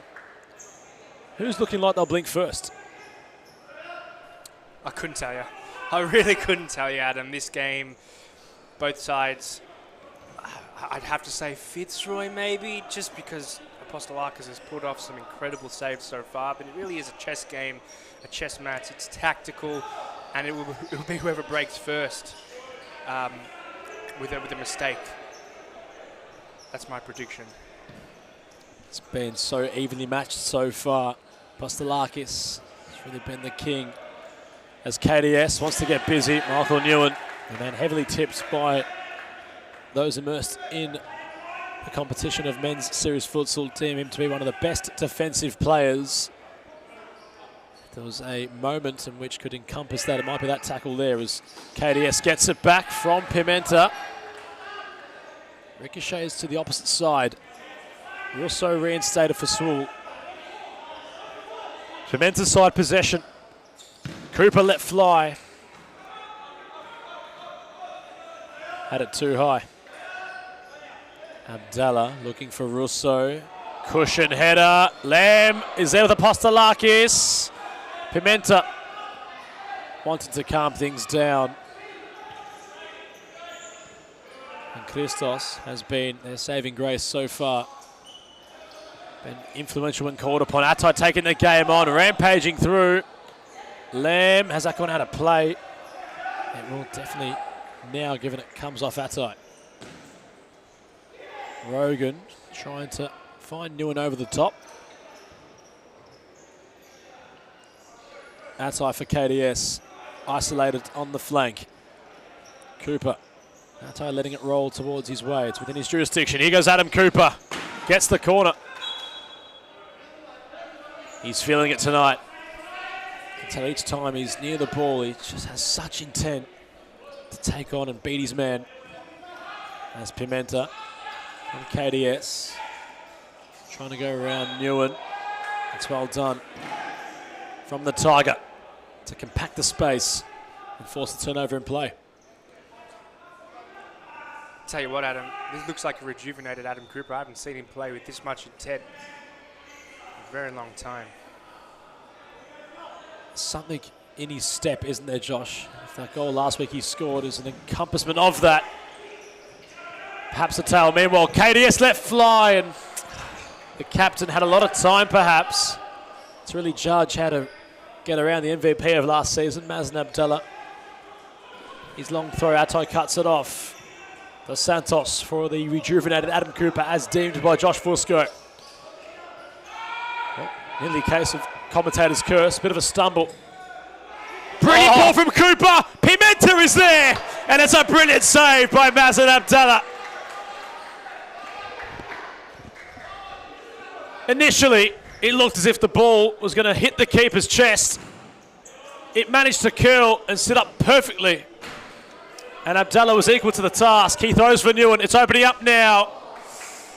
Chances at both ends. Josh, what an absolutely stupid pass from Cooper over the top. About to say it gone out of play. I don't think it's. I mean, this is a futsaroo. You know, when he kicks the ball, you just have to expect that it's going to go somewhere marvelous. He has vision that no one else has. Him, Scott Rogan, Cosmo Russo.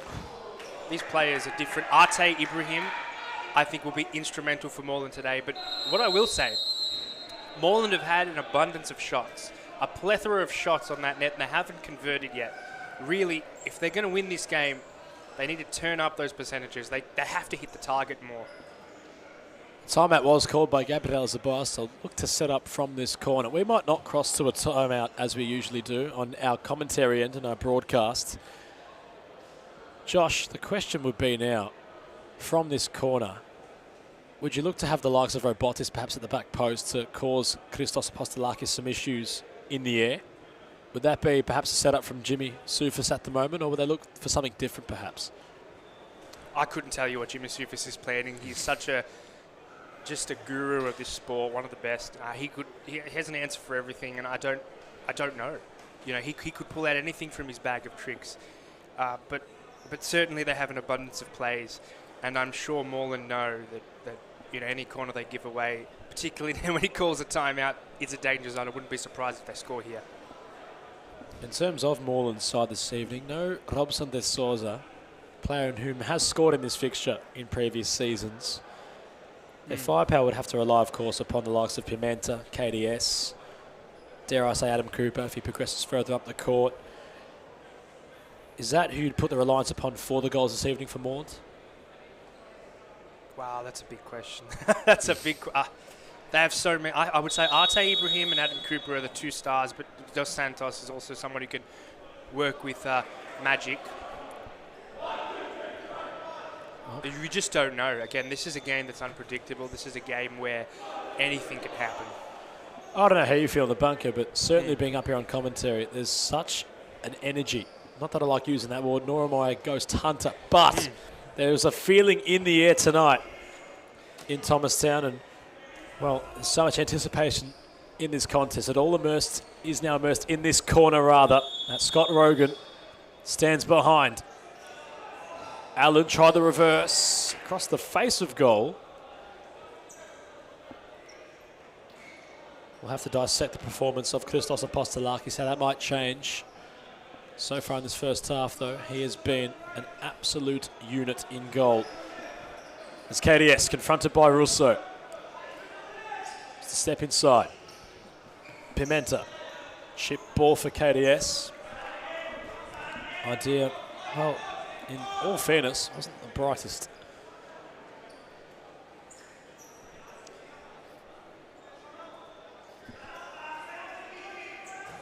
Rogan looking to go aerially yet again. In doing so, gives it right to Apostolakis. Now Cooper with Newen stepping inside. Atai looks to go through the guts as well.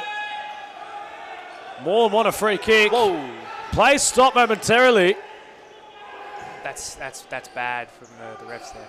Michael Ciaras in the firing line at the moment, perhaps. Not sure what's occurred there. Well, play had stopped, Josh. I think all players in unison had acknowledged that to be a foul. Yeah, we did call the advantage, and I'm sure Moreland wanted to take it back. They didn't want that advantage. They wanted the set play. And I think Adam Cooper stopped to kind of indicate that. Obviously, it wasn't translated, and the refs have a job to do there.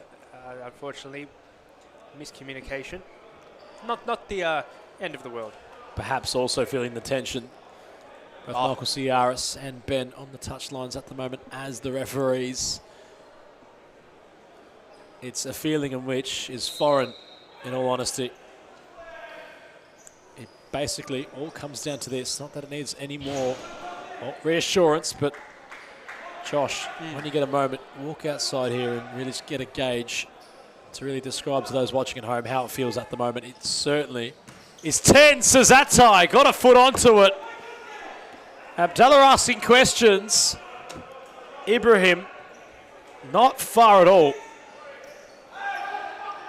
As Allen goes back towards Rogan. Allen just bullied out of play It's Ibrahim who came across.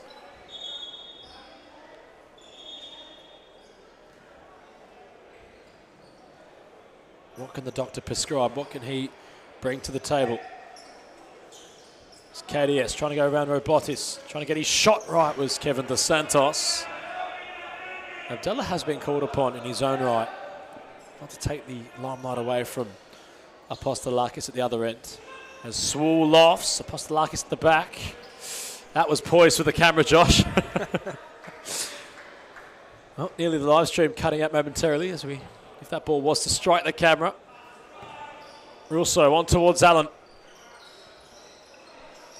Confronted by Cardo. Swool gets towards Rogan. That's a high boot from Swool.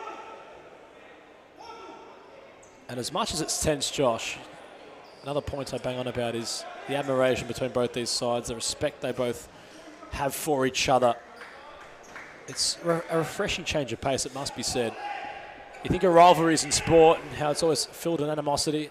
For these two, it's, I think, filled on being the best versions of themselves to ultimately come against each other. As Russo gets it back from Swool, trying to orchestrate some movement now forward. The sniper getting half a sniff. Carter looking to clear. Letting fly was Allen. And getting low was Apostolakis. 90 seconds left. And the Tigers have a corner. We'll have to search through the history books to find out the last time it was goalless in the opening half of a Classico. If you happen to have the answer, please let us know in the comments. As Rogan chipping for Swool, it bounces. It's flirting that ball on the edge of the D. Russo keeps it alive. Swool, Cardo trying to infiltrate his own bench. Inside our final minute. Russo awaiting the movement. Cooper in the way. Rogan has set up for him off the half volley. Is there one late move? Cardle deep inside his own half. KDS. Both sides are content to just see out the half goalless. It's Cooper moves it for Cardle. Dos Santos. Back to Cardle. That's Ibrahim goes down the line. That's a great ball. Nearly was from Kevin Dos Santos to find Cardle. Swool with Rogan. Nearing the final 11 seconds into the round, and Rogan says, I want to fight. Confronted by Cooper. He's waved all his men forward. Rogan found his angle. It spills. Allen is there. KDS wanted to let fly. He had some space to interpret. And that's the opening half of the Classico. All wrapped up. 23 minutes of futsal has been played. Either side yet to score. The immediate thoughts of Josh Fusco is what you'll hear next. Thanks, Adam. That's one segue. Yeah, it's a very tight one. And Moreland, they're impressive. I will say they're very impressive with how they've played this game, and Cooper particularly. Arte Ibrahim. Phenomenal, as always. And a really big difference to this Moreland machine. So really, if you come to that second half, I'd have to say key players to look out for. It's going to be Scott Rogan. It's going to be Adam Cooper, Arte Ibrahim, and of course it's going to be Cosimo Russo. Because at the end of the day, those four players and Kevin Dos Santos, I could just keep going, you know, just keep and Pimenta and Josh Allen. But any one of these players can produce a moment of magic out of thin air. We saw it last time. Cosimo Russo from halfway scored against Moreland. Absolute belter of a goal. Having a look at the comments upon our live stream. Got some predictions in favour of both sides. 5-4 deemed by Middleton. Pest control in favour of Moreland. Goalkeeper Matty reckons Fitzroy of the same scoreline. Another prediction also being 2-0 in favour of the Blues. It's, dare I say, from my own interpretation of the game, Josh, and those watching, I don't think anyone's going to score at this rate. It has been such a defensive showcase, especially from both goalkeepers, and they look absolutely adamant. They do not want to concede a goal tonight. Of course, that's always the ambition of a goalkeeper. but it looks as if they are going to continue in that same rich vein of thinking heading into the second half. And considering the saves they've pulled off, more in particular for Apostolakis, they must have all the belief in the world. So perhaps it goes to penalties with either side scoring a goal. That might be my prediction. So we're going to cross to a short break, the halftime break of our Classico contest, where no goals have been scored yet. Do not move a muscle. The second half to be played very shortly.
Second half of the Classico to get underway as Swool kicks this off.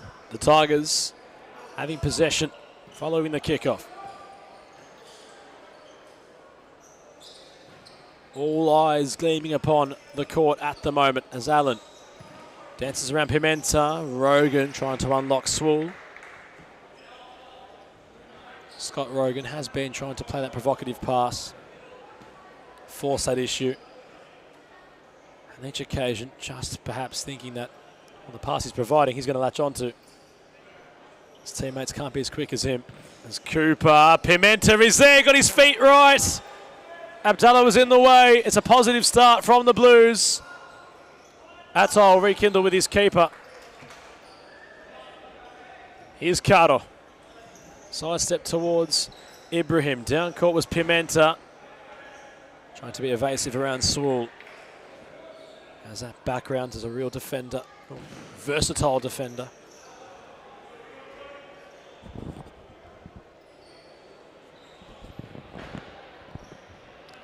Cooper on towards Pimenta. Rogan in the way. Happy to clear.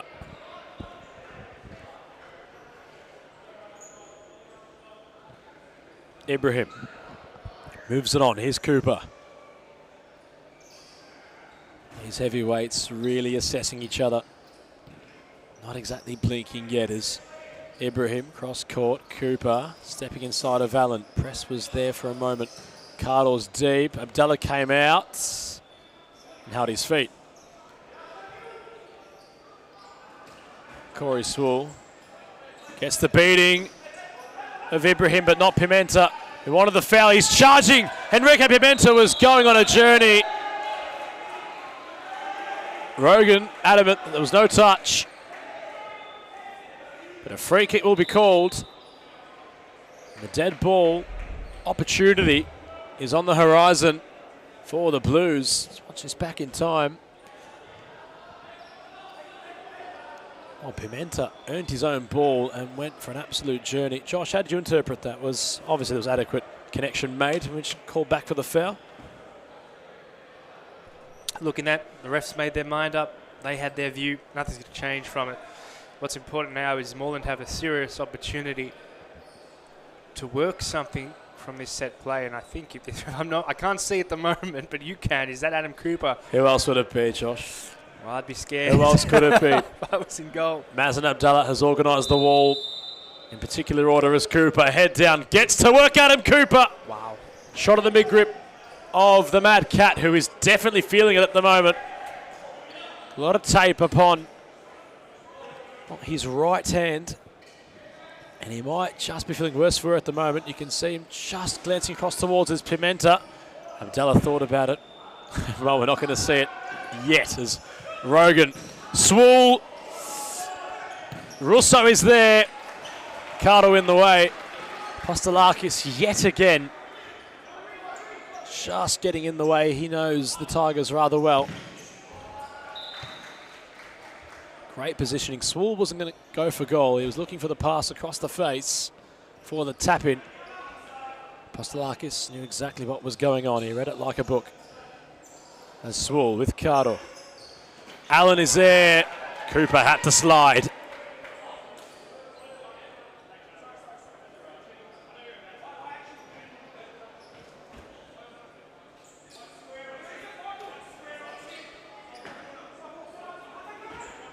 Josh Allen with the kick in. Swool trying to go around the doctor. Can't do so. Fitzroy will do it all over again. Norton Sakos watching on. Ball will deflect its journey across and will still reside with the Tigers. Rogan with Cooper. Russo. Pimenta came across. Atai Ibrahim won the ball and wanted to go more direct. Now Rogan trying to shift gears. More just setting up defensively. Fitzroy just building in terms of possession. Rogan, Allen, great first time pass. Russo, Rogan is there. And well, Josh, they haven't exactly had clear-cut chances, but they're certainly building at the moment, the Tigers. Don't write them off. Don't let them have a single shot if you're Moreland, because these players are deadly finishers. They've done this, this will be 4 seasons in a row at least. So they're very experienced in these situations. And I think the thing between these two sides is it doesn't matter the scoreline. They're always confident that they can win. Of course, it's not known by many, but Fitzroy at training usually always train the 5th man. And Scott Rogan who's there to do it, but well, that intent there was a lot of intent on that pass. Holm was trying to latch on to it. Not exactly sure what might have occurred there, if the post got in the way or not. Josh, we can have a replay on what occurred there. That all happened in such quick succession. I think we have to continue on. This game is so fast. Try to find that in our next stoppage as Cooper back for Atai Ibrahim. Trying to really thread it through for Cooper. It's something from nothing in reality. It's the Blues. Try to find something. Allen does well. Rogan now. Wanted to go round. Great block from Atai Ibrahim as the Mad Cat keeps it alive. Swool. Holland's trying to just backtrack his player. It falls with Swool. Postelakis is there. Also was at the back post. Not sure exactly what Christos was awaiting. Perhaps the movement of Holland. Bit of pace injected to the attack as KDS on defensive duties. Long ball over the top for Allen. Postelakis opted to head it instead. Now Swool, it might sit up for him. Ball roll, Holland does well. Oofed. Allen, well. Allen watched it as Rogan gave it a decent hit, and that's something we haven't really seen from Flash. Perhaps a sign of the times. How you might interpret that effort from Rogan at home can be your own interpretation. Fitzroy just perhaps getting rather frustrated at the way the game's going. As Allen for Rogan. Inside the defensive half. Holland is just currently putting some nice pressure upon the Fitzroy defence. New and introduced. Rogan over the top. KDS backtracking Russo. Holland takes a touch. Ibrahim using his body. Fronted by Sewell, chipping ball for Pimenta, flicks on towards KDS. Rogan in the way. Apostolakis will reset yet again. Newen steps in front, Sewell. KDS gets back. Russo in possession. Sewell, ball rolling, Newen, try the reverse option. Man, we haven't seen in a while. Ernie Simsek in the building, along with many of the United contingent. We're to take on Pascoe Vale in our third and final fixture of round 14. Meanwhile here, both sides really just weighing each other up, just ready to throw that massive punch. And as time ticks on, the one goal scored by either side, if there is a goal of course, might just prove decisive. Time will tell. But Newen has a free kick. Holland and Pimenta are in the wall. Apostolakis watching on. Newen has Rogan as a pass, and Robotis has a reverse. Rogan back to Newen. Flash gets it back. Newen, it opens up on the angle. Holland is there. Russo couldn't stab a pass back towards a Fitzroy teammate, but they have possession still. Cozzy wants to go on a journey. MVP last season, Pimenta and Robotis. Enrique with all the experience. It's in buckets on court at the moment as KDS. The last touch was off Rogan.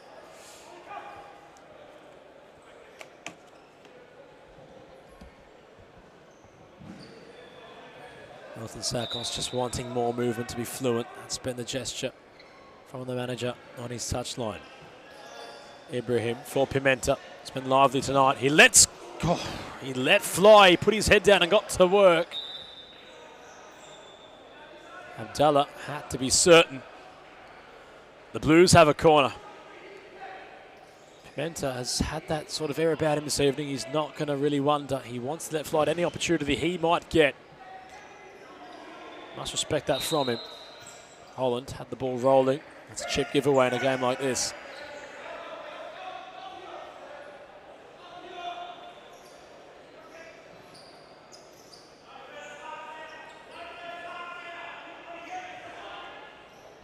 Rogan chipping for Robotis. That was the intended target. Cooper with his bib off. He wants to get back into the thick of it. It's Dos Santos. Fronted by Robotis. Moves it on. Pimenta. Try provocative with Atta Ibrahim. Now Rogan. Numbers with the Tigers. Newen is there. Another save by Apostolakis. It was point blank range on another occasion. And the man in red for the Blues has it saved, but Russo gets his angles right. And it's the MVP of Season 1 in 2024 who fires the champions in front. On the angle, it was their first real lapse in judgment perhaps. And Cozzy Russo has the game on Fitzroy's terms with the opening goal. Took some time to get there. First blood drawn in favour of the champions. Josh Fusco, what are you thinking? Yeah, look, that's what Cozzy Russo does, isn't it? He did it last time, and I think I alluded to that earlier on. This guy, man, from wherever, he's a sniper for a reason. He's an incredible player. The question is now, how do the Blues reply? They have to play the game. They keep going. They play the same. Last time out, obviously, it had slipped away from them. They tried fifth man. It hadn't worked in their favour. And Fitzroy sort of ran over them in the end. It's more a confidence, well, not say issue, but something they'd have to focus on now, aspect rather than a talent aspect. They have the talent to match. It's more now just the psychological warfare, which Fitzroy have had the upper hand in between these two sides in previous seasons. So Botis tried to get his shot away. Cardo couldn't force a clearance. Apostolakis will have it. Cooper will jostle forward. That's the target from the keeper. Cooper is there. Wants the corner. He won't get it. There's Robotis. Atai came across. It falls for Robotis. Ibrahim issued a card. He can't believe it. But Harry Robotis had half a chance, and Ibrahim had to simply do the team thing. at the expense of a yellow card. So the Tigers now on top. It's not so much a talent issue, it's more the psychological warfare. As Swool, Postolakis gets his angles right. Corey tries again. Ibrahim wants to go on a journey. This time the foul goes his way. Gabriel Ceballos just a little bit unsure about that one, as was Rogan. There's Cooper. Is there a response? Cardo is there! Andre Cardo brings it back! Brilliant ball from Cooper to unlock the Doctor, who issues the equaliser. It was a great run in behind. Abdallah, quite the renowned goalkeeper. Too much power on the shot. And it's one apiece in the Classico.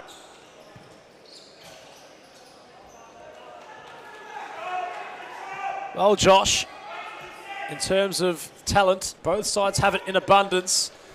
Psychologically, that's going to go well with the psyche of the Blues, you'd feel, especially for Caro, who in recent weeks, you could argue, hasn't been at his fluent best. But a goal in this contest must give a player in need of confidence, you could argue, the world of it. It doesn't matter if he wasn't at his best those last couple of games. I guess this is the game that matters. This is the game that counts. And he made it count. And that was absolutely brilliant from Andre Caro, that you're seeing a glimpse of just what he can do, and in the big moment. Vintage Andre Caro, of course, had a tenure with the Tigers a few seasons back. Was quite the renowned figure of futsal. For the Blues, ball rolls it towards the Santos. Now Attai Ibrahim. He had his angle right. Corner, and the Blues all of a sudden are different. brewing. You feel it, don't you, Adam? You really just feel it. The momentum shift, certainly tangible. Attai wanted to find Cardo at the back post. As Cooper couldn't catch it sweetly like he did last week. Abdallah wants to find Rogan. Cooper will loft, and well, safety first.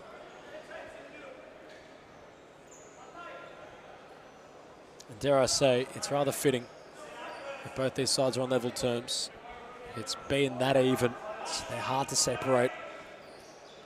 They're both scoring as Cardo taking no chances. Try and take the camera out yet again, the Doctor.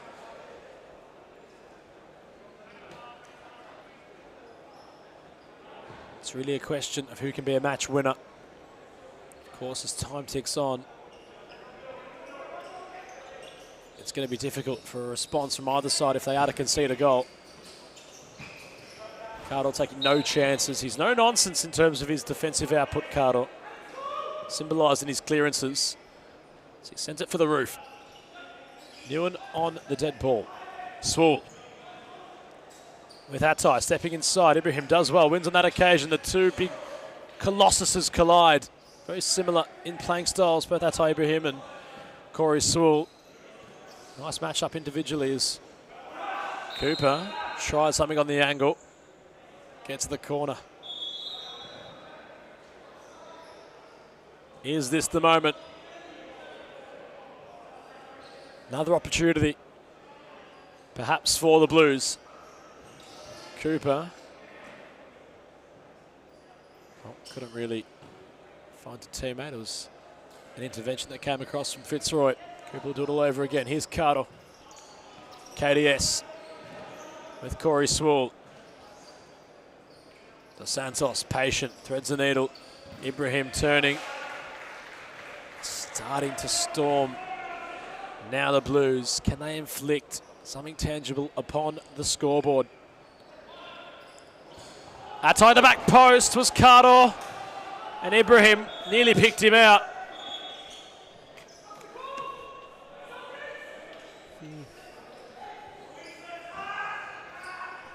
Aren now in his defensive half, back to Swool. Aren with some forward movement. Rogan back towards Corey Swool. Now Fitzroy's turn. Russo opened the scoring. Fitting of a player of his calibre. Josh Allen was there.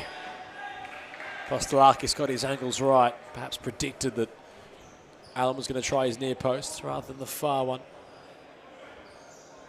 It's just these players, Josh, they simply know each other like the back of your hand, really, the old saying goes. And you even look at that play, for example, you've got Josh Allen, who's one-on-one with Apostolakis. And Josh momentarily thought, well, you know what? Christos is going to deem that I might go the opposite direction, so I'll go to the near post. And judging by the way in which the keeper had loaded, of course, it was on his near posts. So anything in terms of the psychological warfare, anything these sides try to do with each other, you never know what could happen. So they know each other that bloody well. A point we look to really ram home as Cooper lofts it away from Swall. Atai back towards Cooper. Ibrahim moves it towards Carter. Nearing stoppage time. Rogan momentarily was the pivot.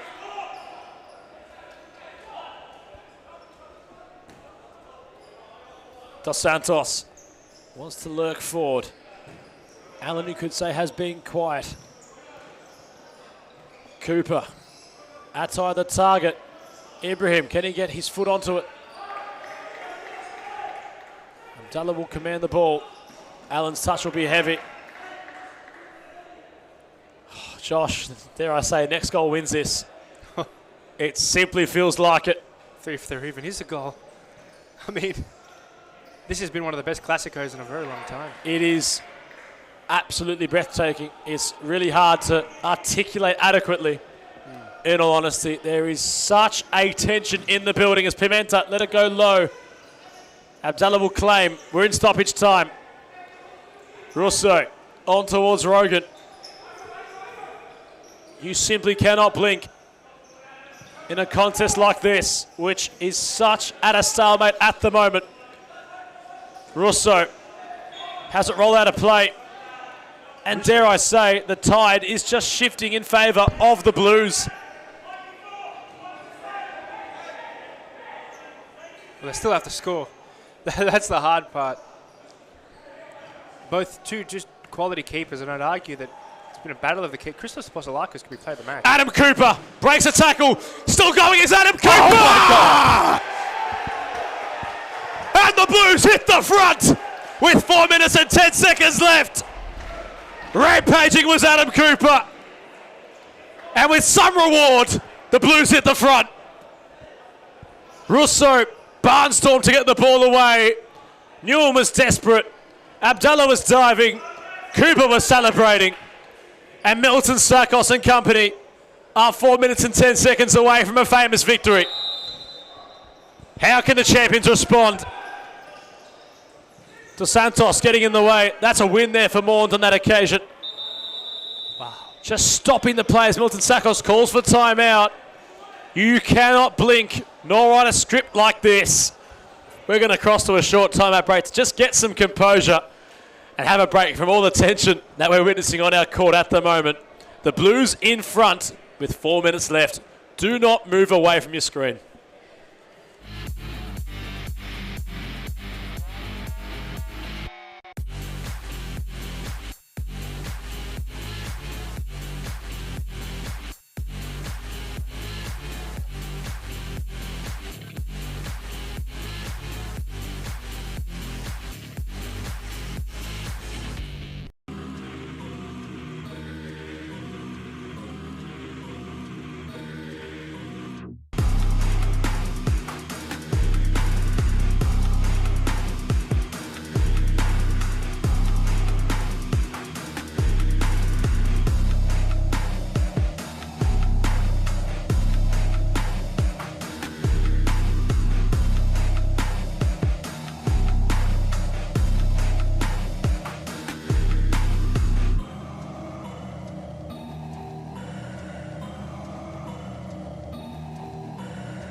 Oh, many talking points developing from this contest. The last time, of course, in which Fitzroy incurred a defeat was, dare I say, 2 years ago, or 2 seasons ago. That's all for confirmation from a man in the bunker, Josh Fusco, at the hands of the Black Army Hume.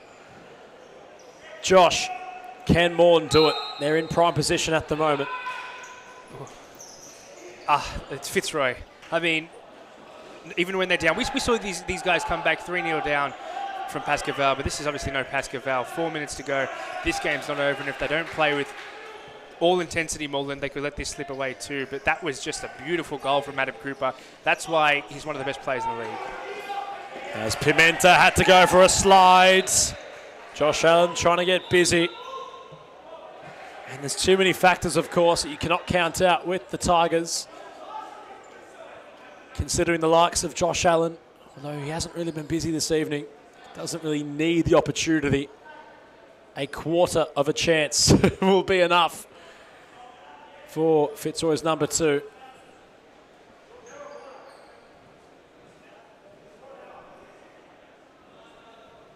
Just trying to engage in the conversation between Milton Sakos and Adam Cooper. Amidst all the chaos, just conversing throughout the battleground as Cooper chip ball for Atai Ibrahim, and Ibrahim just preventing the ball from hitting anyone on the bench of Fitzroy. Rogan trying to shift gears. Trying to find Russo further down the court. Pimenta will kiss the roof and bounce back towards him. Time, well, on Fitzroy's side for an equaliser, if they can find it. Time also for the Blues to see out the contest. As Rogan chip ball, Pimenta's underneath it. Cooper trying to turn away, gets possession within his jurisdiction now. Ibrahim goes around the world. It's a bit of an upper-dupper. That was Berat Bezaport-esque. And Swool on towards Rogan. Can Fitzroy find the means necessary? Allen. Oh, at the back post is Russo. There's a moment from the champions. And they draw it back within a flash. Allen turn provider. Russo at the brace. Dare I say, Josh, I mentioned he barely needs half an opportunity to have some influence. It was a brilliant ball across the face of goal. Nothing in which Postolakis could have done to keep it out. And we're all tied up yet again in the Classico. Morn wanted the advantage. Ciaras have to just make sure this all remains level-headed.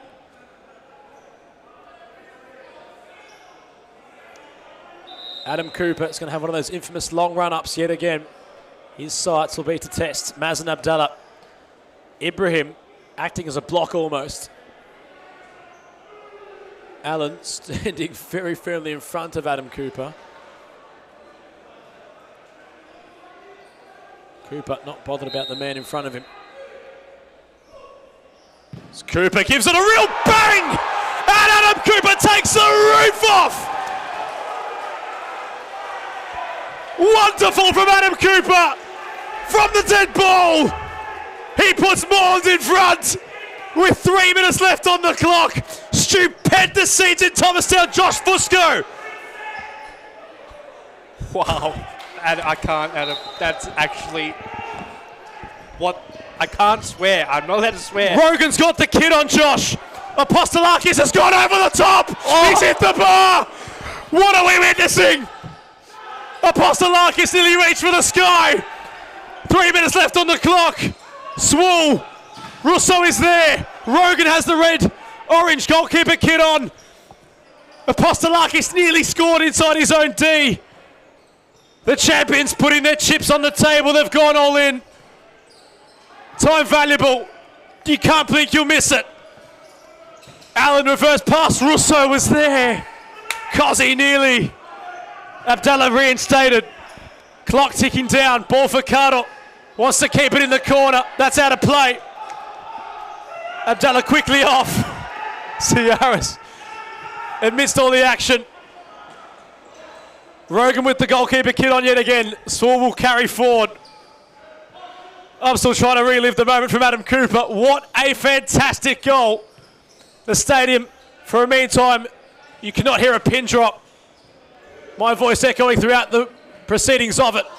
Apostolakis will try it. It fell for him. Rogan had to backtrack. 2 minutes left on the clock. Swall will step forward. Cooper will have the ball deflect out of play for a corner. Allen will take. Rogan reverse option. Gets it back. Swall. Russo. They train the scenario on a weekly occasion for a moment like this. Can they bring it from the training court to the big time? Rogan for Allen. Russo is there. Apostolakis saves. To the elation of the crowd. Swall hits Carter. Rogan, 90 seconds left. The precipice of a famous victory for the Northern Blues on the cards as Swall! It's gone in! Corey Swall through the gates of Apostolakis. It's 3 apiece in the Classico. Unbearable scenes. A contest fitting of it. Dos Santos goes out of play. The Blues weren't too far away. There's still time. But Josh, dare I say, there could be a winner for either side. Unbearable if you're a Moreland fan, having seen that gone in. Absolute elation if you are a Fitzroy supporter. Cozzy's side possession. Gets it back from Swall. Entering our final minute. Allen confronted by Carter. Moves it on to Scott Rogan, who steps inside. Apostolakis with a save. Carter had to clear.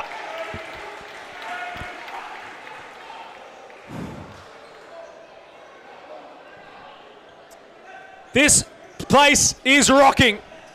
Swall can't go around to Santos. Intent to go quick. Cozzy Russo trying to get his angles right. Ata Ibrahim wants to carry. He's isolated. Rogan steps inside. Flash confronted with Cooper. And dare I say, he wasn't far away at all. Cooper knew what Rogan was going to do there, hence he slid. He tried to preempt the move, and Rogan nearly found the net. Cooper for Pimento at the other end. Allen gets in the way. Ball for Russo. Crowd rise to their feet. Ata gets in the way also. Ibrahim got across.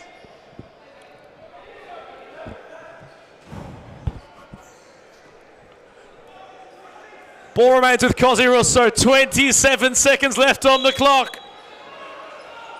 Allen is there to take his shot. It's going to hit KDS. Penalty clouds are on the forecast perhaps to determine yet another Classico. Abdallah. Chip ball for Russo is the intention. Apostolakis was so close to the match winner. It's unbelievable the margins in this game. Cooper for Pimenta. Nearing our final 10 seconds. The Blues will have a free kick. Wow. I don't know why they were trying to rush it up there. There's stop clock. And Adam Cooper has not gone near the dead ball. It will be Henrique Pimenta. Abdallah with some caution. 10 seconds left on the clock. Pimenta for the Blues. Let's fly. Abdallah had to get across. 9 seconds left. 3 apiece in the Classico. Atai deflected off Rogan. Hits members of the crowd. 6 seconds left. Not that we needed more tension, but we're not far away from the most tense situation possible. Abdallah thought about it. He goes long. It's going to go in, but won't count. And penalties will determine the Classico, the second one of Season 2 in 2024. There is simply a podcast worth of content to unpack in what we've seen here. Where to begin, Josh Fusco? But it culminates 3 apiece. Penalties to determine who wins the Classico. It's all for the Blues to do, Josh. And once Cooper had scored, you think about the sliding doors moment. Apostolakis hit the post over the top. Inches. Dare I say inches. Oh, Adam. This is one of those games. Really, this is one of those special games. I mean, Christos has been absolutely unbelievable. Adam Cooper, another level. But the determination of Fitzroy to bring it back, really with not long to go, this could go, wow. One of the best games, I think, in recent history, Adam. It has been the highest pleasure to be on commentary for this game this evening. It has been rather the challenging contest to call, given its magnitude. On a personal standpoint, that little footnote had to be disclosed, but even as a neutral watching this game, my heart rate is off the charts. Josh, I'm not sure how you're feeling down there, but my heart's about to beat out of my chest, given that it's simply all on the line here. The Blues need to win. It's as simple as that. It's all or nothing. That was the promo for this week. Josh Allen will take the first spot kick. The final time, or the previous time rather, these two sides came up against each other on penalties. It was Allen to win the contest from the spot. From this same situation, arm in arm, each respective group of players, as Josh Allen confronted by Christos Apostolakis in goal.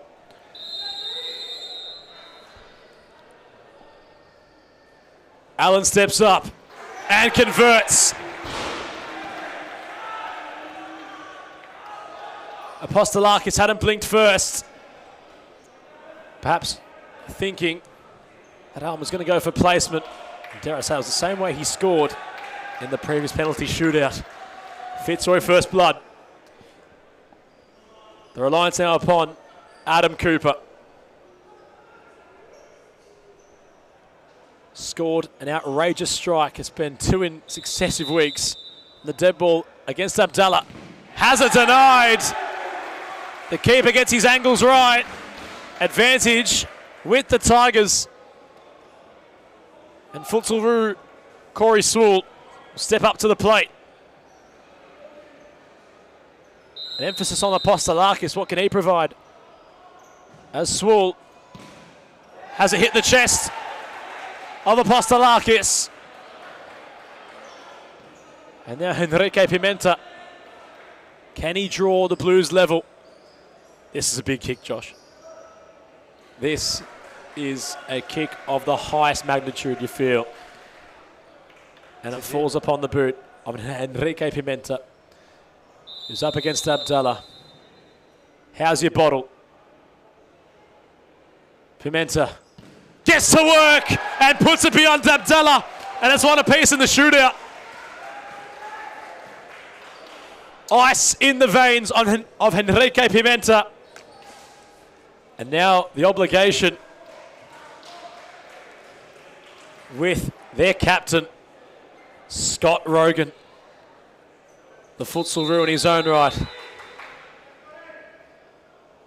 Hazard denied by Apostolakis. Rogan will lead the protests. That Christos was off his line. Ciaris deeming them to fall silent. Adam, Attai Ibrahim this is the biggest for a kick. famous victory. It's been ever so long since it's happened. Attai Ibrahim, it's the post again. The frame of the goal, the lifeline for the Tigers for the second time in this contest.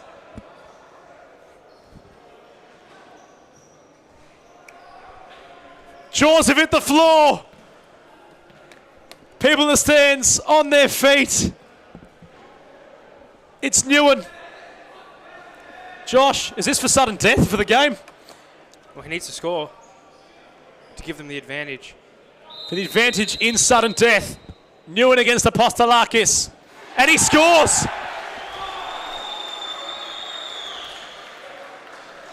Andre Caro will be the man for the Blues to keep them alive.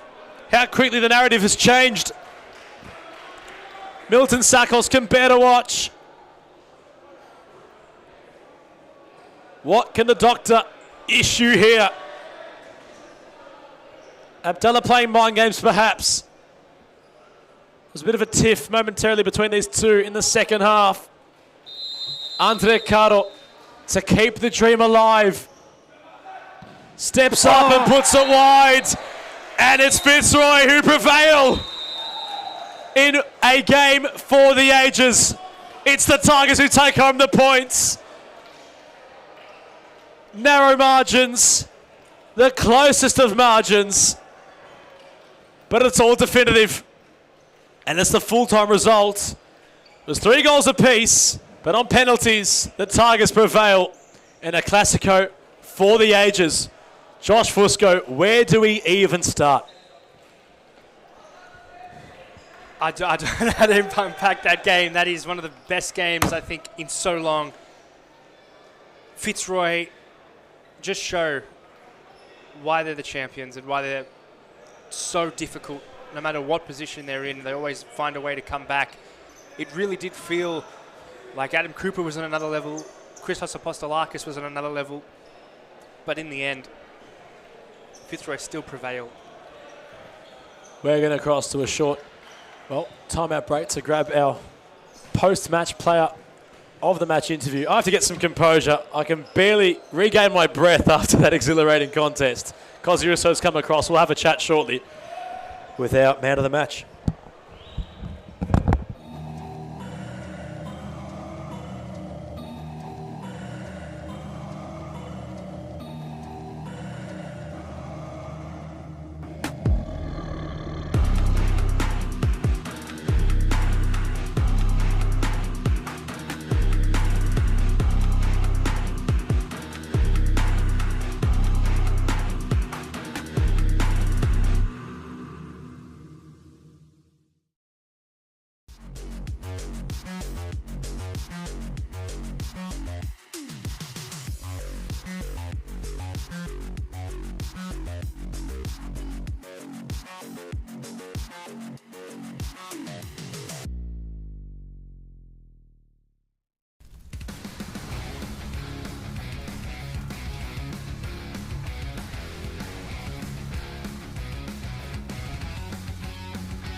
Self-esteem. It was me and my mama, just us in the trauma, hands up. We're joined by Kozi Russo after arguably a Classico for the ages. Your thoughts of that contest? To generalise, that was one of the most exhilarating games we've ever seen. To be a part of it as a player, you've got to tell us how you're feeling. I mean, yeah, we knew what was at stake for this one. It's always a good game against Moreland, but felt like another level today. They came out like pretty hungry, but we matched them. It was back and forth all game, and yeah, not lucky, but yeah, glad we got the 3 points. Considering all the moments, the lead changes, was there a moment in particular where you thought rather Moreland might have had your number? Was there a moment where Fitzroy thought the game might have been gone? Nah, no way. I feel like none of the players ever think that within the team. Like, that's what makes us so dangerous. We can be down 3-0 at half-time, or 1-0 down with like however long on the clock. We always believe we're going to get a goal. And yeah, we showed that again today. Yeah. And just lastly, a question that Josh Fusco might want me to ask you. Does this cement yourself as a big game player, considering time and time again you rock up to these games where it's all on the line, it's arguably the best against the best, and time again you are there providing a shift in the narrative? Would you say this cements you as that big game player? I feel like I cemented that a long time ago, to be honest. But yeah, I mean, I don't know, we enjoy these games, man. They don't come around very often. We play more than 3 times a season. And yeah, we all look forward to these games. We don't shy away from it. So yeah, we love it. That's pretty much it. Appreciate the time of the most valuable player of Season 1 in 2024. The champions get the job done against the Blues. Kozi Russo, our man of the match. It's important for improve your career. The group is the key of success. If you don't have a union group, you can win some matches, you can win some tournaments, but finally you don't win the World Cup or you don't win the European Championship. You need a strong group and everybody go in the same direction. The futsal is totally different than in Europe or in other countries. I think there are good levels here in Australia. There are good players, so they have to work hard. And maybe in the future Australia is in the top.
with low self-esteem.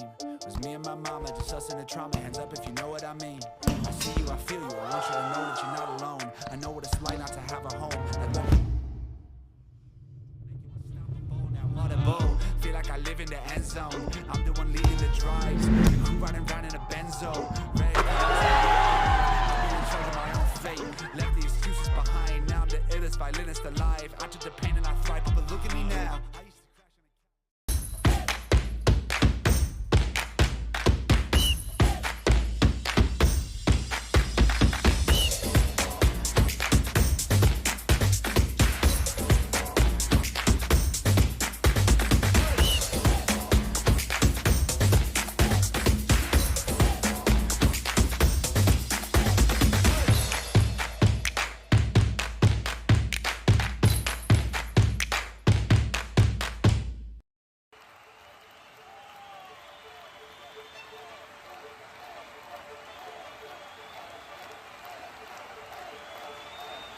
A good futsal player has to be intelligent. It's the most important quality in a futsal player because in futsal play is very fast, and you have to think really fast. You don't have time, you don't have a space. They have to enjoy the game. This finally futsal or football or basketball or tennis, it's only a game, so they have to enjoy.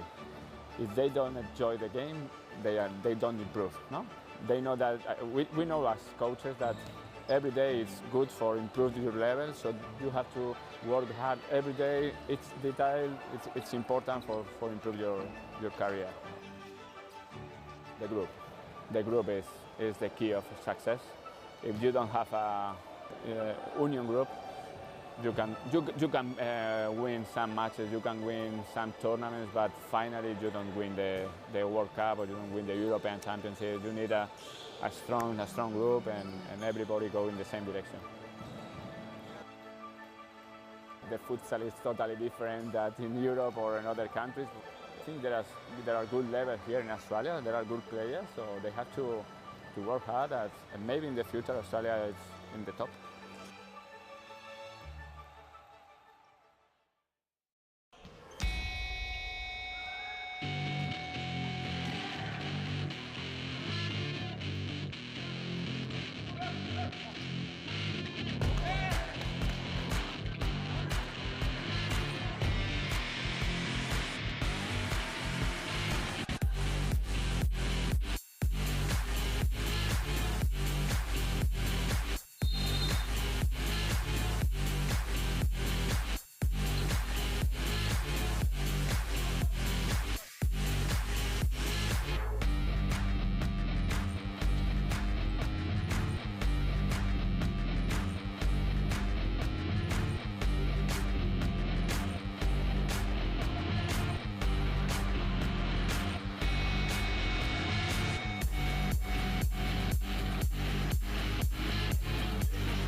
grew up with low self-esteem. Was me and my mama, just us in the trauma. Hands up if you know what I mean. I see you, I feel you. I want you to know that you're not alone. I know what it's like not to have a home. Feel like I live in the end zone. I'm the one leading the drives. The crew riding round in a benzo.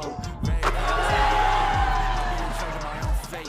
Left the excuses behind. Now I'm the illest violinist alive. I took the pain and I thrive, but look at me now.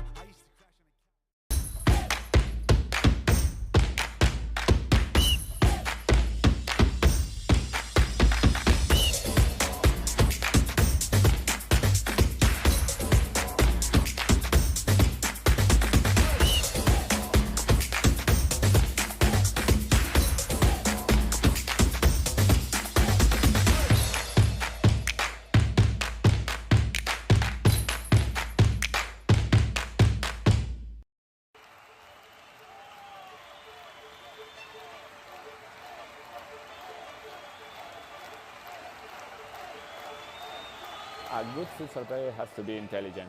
It's the most important quality in a futsal player because in futsal play is very fast, and you have to think really fast. You don't have time, you don't have a space. They have to enjoy the game. Finally, futsal or football or basketball or tennis, it's only a game, so they have to enjoy. If they don't enjoy the game, they don't improve. No? They know that we know as coaches that every day is good for improving your level, so you have to work hard every day. It's detail, it's important for improve your career. The group is the key of success.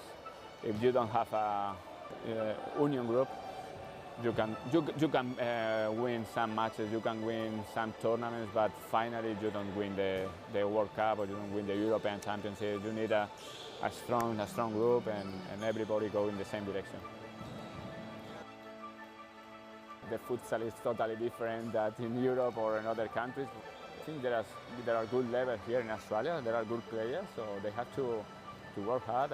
And maybe in the future Australia is in the top.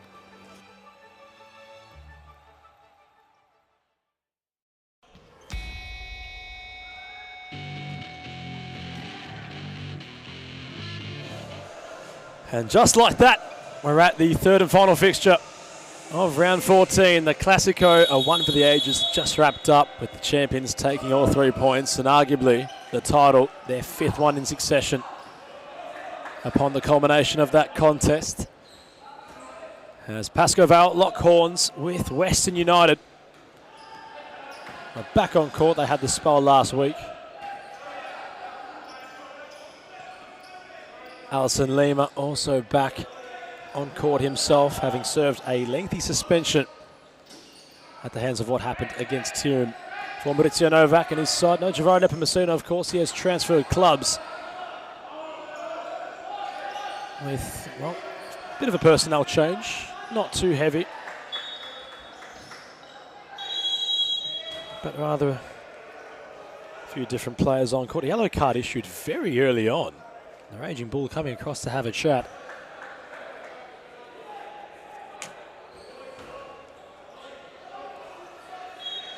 As Parthamos has Saka while Jaren as an option. And Saka had to use up all his court. Run down of the lineups this evening. Chavez Jr. is in goal. Jorge Arturo Diaz, the captain, is starting. Alison Lima also on court alongside Joaquin Jimenez. And a returning Yal da Silva. As for United, Aren New having a great season with his new club. Vice Parthamos, Di Moraes, Saka Jaren and Angus Angelatos complete the lineup. As Bassini was busy last night on youth activity. Already brought on for Di Moraes,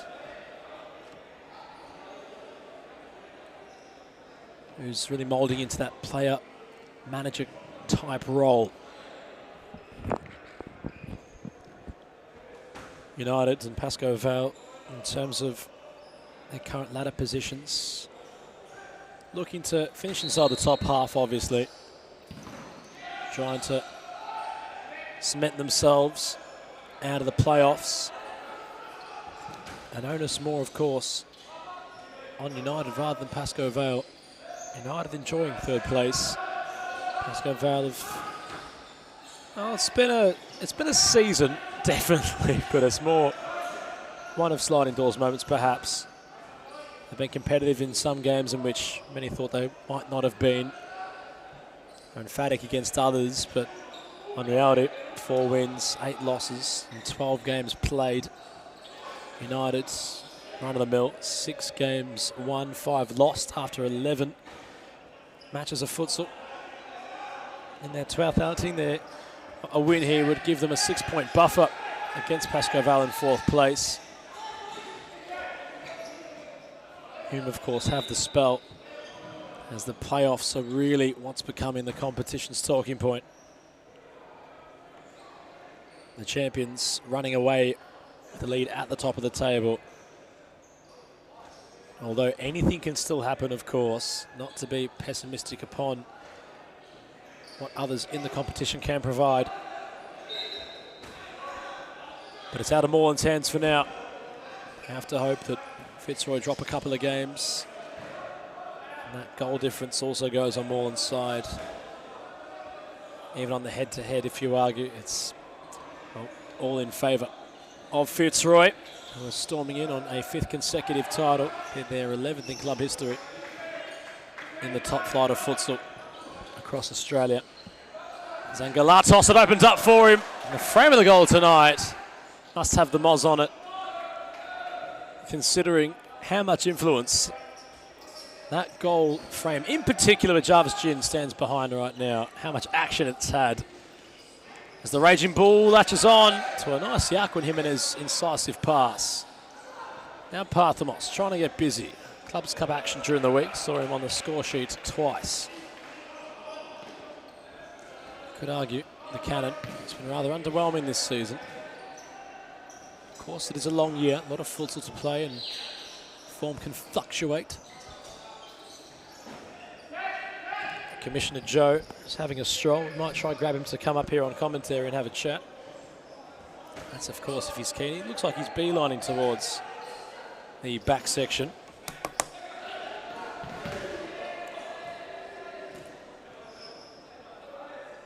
It's Novak and company.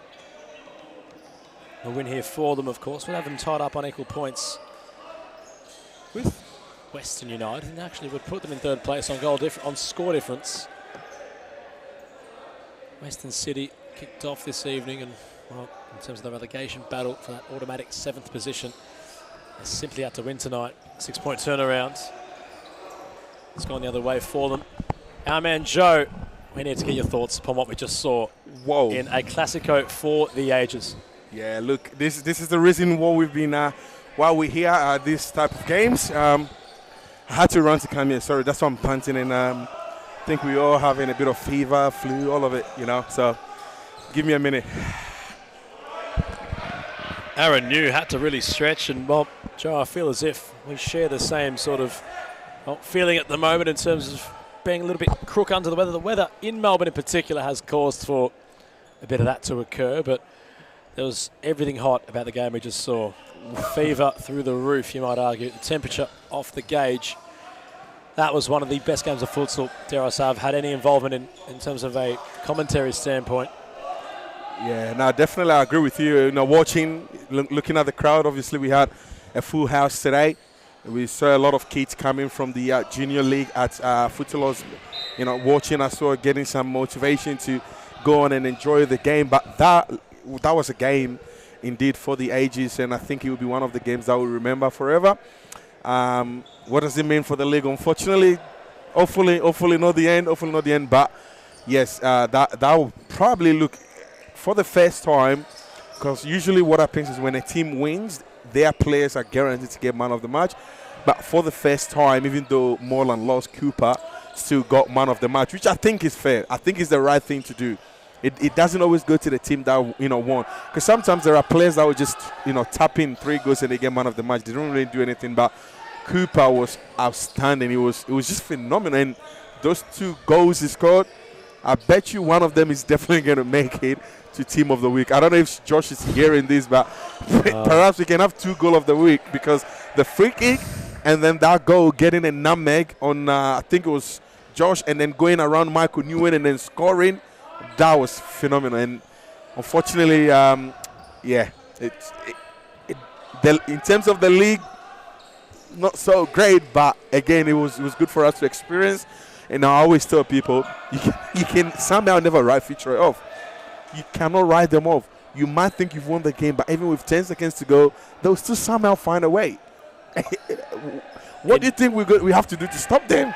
In fairness to Moreland, though, I don't think they could have gotten any closer. They hit the frame of the goal twice. Yeah.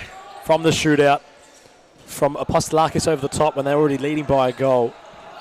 I don't think the Blues could have done anything different.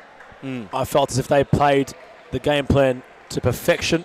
Milton Sakos set out his side, obviously, to win, and they were despairingly close. And, well, in the grand scheme of it all, it's a testament, of course, to Fitzroy, considering how impressive and ominous they are, but it really also begs the question, Joe, and the start of next year, of course, and all those seasons that come with it, how on earth are clubs going to rival Fitzroy? Yeah. That has to be, well, Talking Futsal's a podcast, Josh, if you listen, that's got to be a subject matter, because it's, and you need to get all the experts in on it. Adam Cooper at the age of 34, to go back on that point, played arguably the best game of his career. Yeah. That's what Josh was saying downstairs. Yeah. And Josh has obviously a lot more knowledge than someone fresh like myself would, but it was obvious from those that might not even be too acquainted with Moreland and Adam Cooper and Fitzroy. That was one of the best games I think a player has had in terms of an individual performance on a court here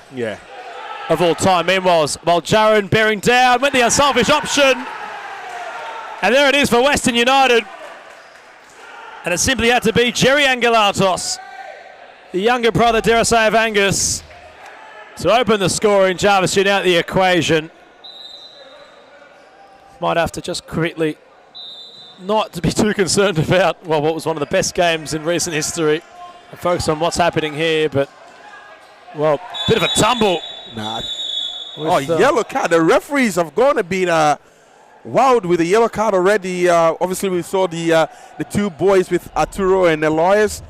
As we see the replay, bit of a push there. That was unnecessary. And Bassini's gone right into you. Yeah. Allison gets the yellow card, and Arturo also on the yellow card. And unfortunately, Aaron Yu is on the floor with Finley Kirridge on standby, ready to jump in and take that position. 2 brothers currently playing against each other. They're not real brothers, but I think they are real, like they're super close. And I'm talking Jarvis Jean and Aaron Yu, very, very good mates, very good friends. They both played together back when Campbellfield was playing.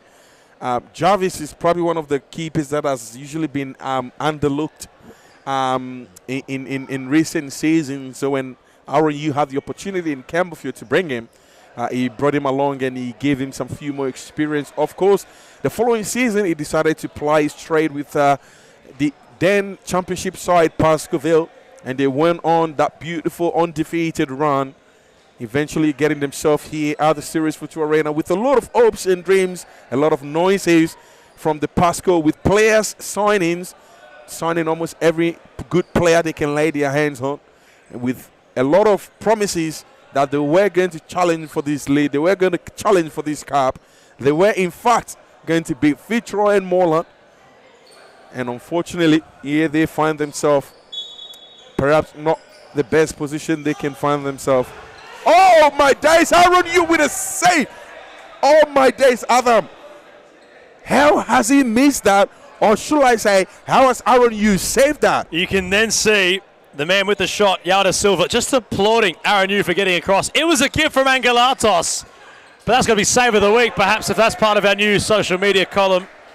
Aaron Yu from point-blank range. We saw many saves across all contests tonight that were rather impressive. That certainly has to be up there for one of the most we've seen for round 14, but there's many talking points. There's many things we can really, unpack from what we've seen so far, but in this game in particular, it's all to go for us. Yada Silva, all to play for still is Yada Silva. Wanted to let fly, and both these sides, 3 points separating them on the table. Third place up for grabs. United can cement their place there. They 6-point buffer. Or we can have a race for, well, third place, I guess. Look, at this point, I think it's more the league is more focusing on the bottom three than the top two. The playoffs certainly getting interesting, and it's going to be. Considering how Western City have all but cemented their place in relegation, it's going to be very difficult from here on out. But then look, say impossible. That begs the question, because you look at the championship side, and you're wondering, have they got what it takes to actually move up to series? Now, Pasco was the best side to come into. If you put Pasco now in the current championship league, they would absolutely still smash it. So now it begs the question, if a team gets relegated into championship and one team has to come up, whether being St. George Bulls, whether being Thornbury United, whether being Northern Phoenix, from my point of view, not as the commissioner, but as someone that has been around and seen the league and commentate on championship, I don't think there is a team that is currently ready to step up into series right now. It's going to be a bloodbath unless they go all in and make some incredible signings. But even that, we've seen the likes of Pasco, signing then Guevara, bringing on Arturo to their side, and they've signed other players, but they're still struggling. So I think there's a massive gap at the moment that needs to be, a gap in quality, perhaps, the question which Joe is asking upon those in the championship. Very tight. Of course, FC Carlton Heart, I believe, leading that championship title race. There's Yalda Silva. No Lucas Vaz this evening for Pasco Vale. Big omission by Maurizio Novak. Not on the team sheet. But Querio comes in place, perhaps, and Yalda Silva donning the number 9. No number 7. As well, United have been really improving upon their youth ranks. They're leading the youth championship and competition. And you could argue it's really starting to mould into their series futsal side. All their young players coming through, trying to breed the next generation of talent. So far it was, Jared and Jerry Angelatos who combined for the first goal. It's been tight. Aren Hughes had to make a ripper save, something we're really accustomed to, luckily enough, as Dimoraes Sakurada, former Knight in his own right, moves it out wide towards Angus Angelatos. Give away in possession now, Oscar Yee in his new Pasco Vale colours. Brilliant move for the Raging Bull. Decent play from the former Western City player. They grab a corner. De Silva trying to find angle for his shot. Angus Angelatos had to put a foot in the way. As it progresses on in this contest, Joe, you look at both these sides and how one was from the championship. United, of course, within their early tenure, got right into the main competition. They did what they had to do to get there. And you think about who they've gotten across. They had the Parthomoses, Elias initially. They found a gem in Sakawal Jaron. Aren New coming across from his former, or the other side from the west of the town, being Western City, having the experience of Fernando de Moraes. Could you say that United have built really well to get them into the position they're currently in? I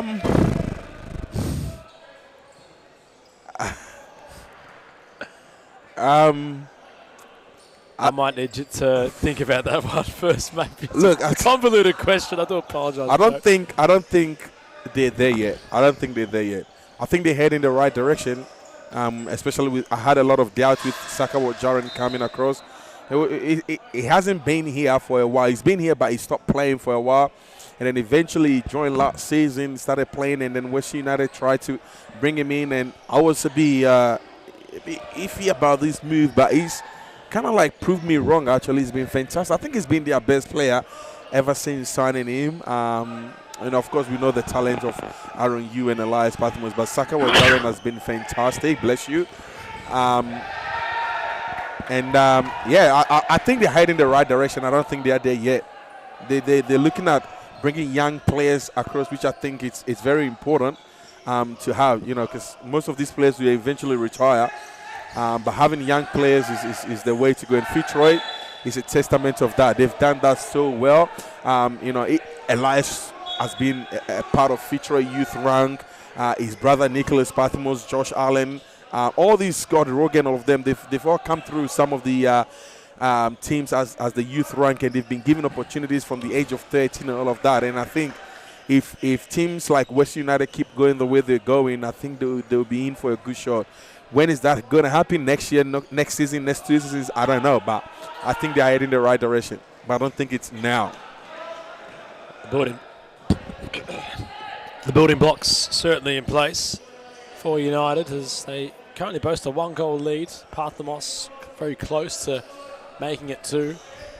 Hasco Valley, you could argue, looking at a little bit underwhelming offensively. Aerial firepower.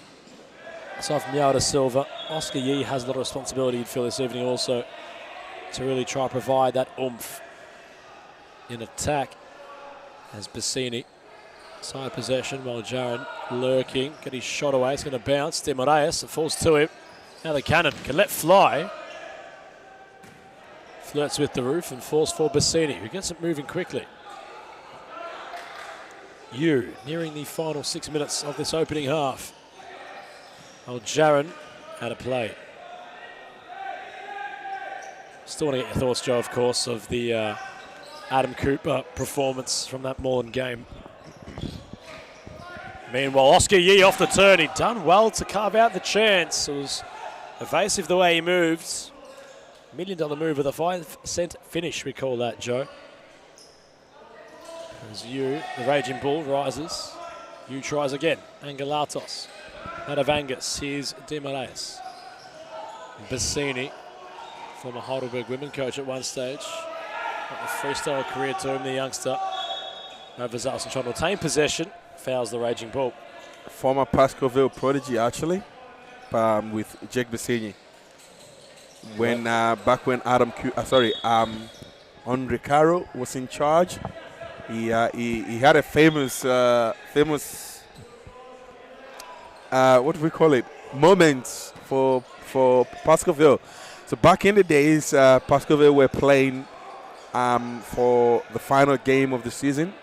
They were versing a team which is now Western United, Western Wolves, and we're talking. I think it was around the 2000 and before COVID. It was before COVID, so I think that was part of the last season here. Meanwhile, this contest here, not to cut you off, Joe. Andres Delgado equalises. It won't be Delgado, it'll be Shavinan rather. Put the team sheets in, numbers might have got jumbled up. Decent ball from Lima. At the back post arriving was on. That's one apiece. Not to just cut you off there, but that's okay. Well, still got this contest to call, and there's a bit going on as Angelatos threw a boot at it. It's been rather even. Haven't really seen either side have a chance on goal, hence it's allowing for us to have a discussion about series and what goes on with these two clubs. But back into your point about the former Wolves club. Yes, so just to basically try and hurry it up. So it was a very famous season where Pascoville had to win the league. If they lose, they give Moreland the title. And so there was a bit of an interesting move there. There were claims that the president of Moreland brought in some of the Australian Futsal stars from Sydney to play as Western Wolves. And in fact, they were drawing the game, I believe, with 10 seconds to go. Jake Bassini decided to hold the ball in the corner line. Unfortunately, he had no protection. He lost possession of the ball, and Western Wolves scored to win the game. And Moreland's president, D-Man, ran onto the pitch celebrating the win with Western Wolves, as that gave Moreland their first title of the season. How's that for your folklore? Story which was rather foreign to me, but I'm sure there's footage of it somewhere. We'll have to have a watch of that. Yeah, Josh, we need to actually look for it and bring it up. Well, Bassini has certainly been around the court then, I suppose. As the Raging Bull reverse pass for Lima. Any players that night, Joe, that were on court back in 2019 when that happened? Currently on court right now. I think Joao da Silva was still with Pasco. I'm not sure if Arturo was with Pasco at the time, but I think there was a chance he was either playing for Now, I think it was with Pasco at the time as well. Aren Yu was still playing. I'm not sure what team. Yeah, most of these players have been here for quite a long time. Allison, as well. Rakim used to play for a team called Regents City. It was full of, similar to Western City, but it was a very African-dominated team. Just like we have the Asian, a side of Western City, which now it's sort of like mixed now. And they were a very good team as well. But yeah, most of these players have been around for a while. Nearing our final 2 minutes of the opening half. Rather even. Most contests this evening, all so far, have had a nice complexion to them. As Lima off the ball, goes down. Parthamos is there. Alison Lima, well, he's always in the spotlight perhaps upon his return game. Claims that Parthamos might have clipped him a bit high. Pasco Val have called for the timeouts. We'll cross to a short timeout break where upon the return Pasco Val have a free kick.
Grew up with low self-esteem. Was me and my mama, just us in the trauma. Hands up if you know what I mean. I see you, I feel you. I want you to know that you're not alone. I know what it's like not to have a home. Feel like I live in the end zone. I'm the one leading the drives. The crew riding around in a Benzo. Red I'll be in charge of my own fate. Left the excuses behind. Now I'm the illest violinist alive. I took the pain and I thrive, but look at me now.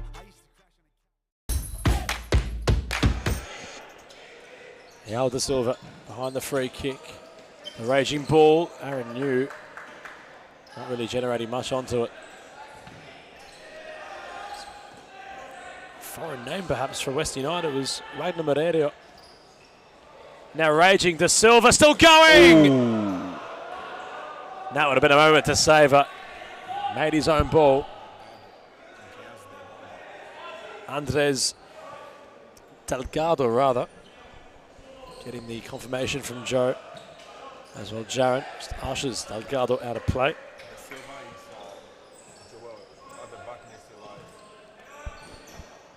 As now Yao Da Silva in possession. Sidestep, does well against Moreira. Now Parthamos wants to interpret some space. The cannon still going, couldn't find his feet. Oh, and Alison Lima and Elias Parthamos just having a conversation. Oh, Elias, you got to be careful of what Alison Lima might conjure up. Cast your mind back to a few rounds ago, unsavoury scenes. Perhaps all stemming from that. Yes. Oh, Alison Lima as well. Jaren hits his hand. And that shall be the first half all wrapped up. A goal apiece between Pasco Val and Western United. First half that went very quickly as we cross to our half time. Win the World Cup or you win the European Championship, you need a strong group and everybody go in the same direction. The futsal is totally different than in Europe or in other countries. I think there are good levels here in Australia. There are good players, so they have to work hard. And maybe in the future Australia is in the top.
Grew up with low self-esteem. It was me and my mama, just us in the trauma. Hands up if you know what I mean. I see you, I feel you. I want you to know that you're not alone. I know what it's like not to have a home.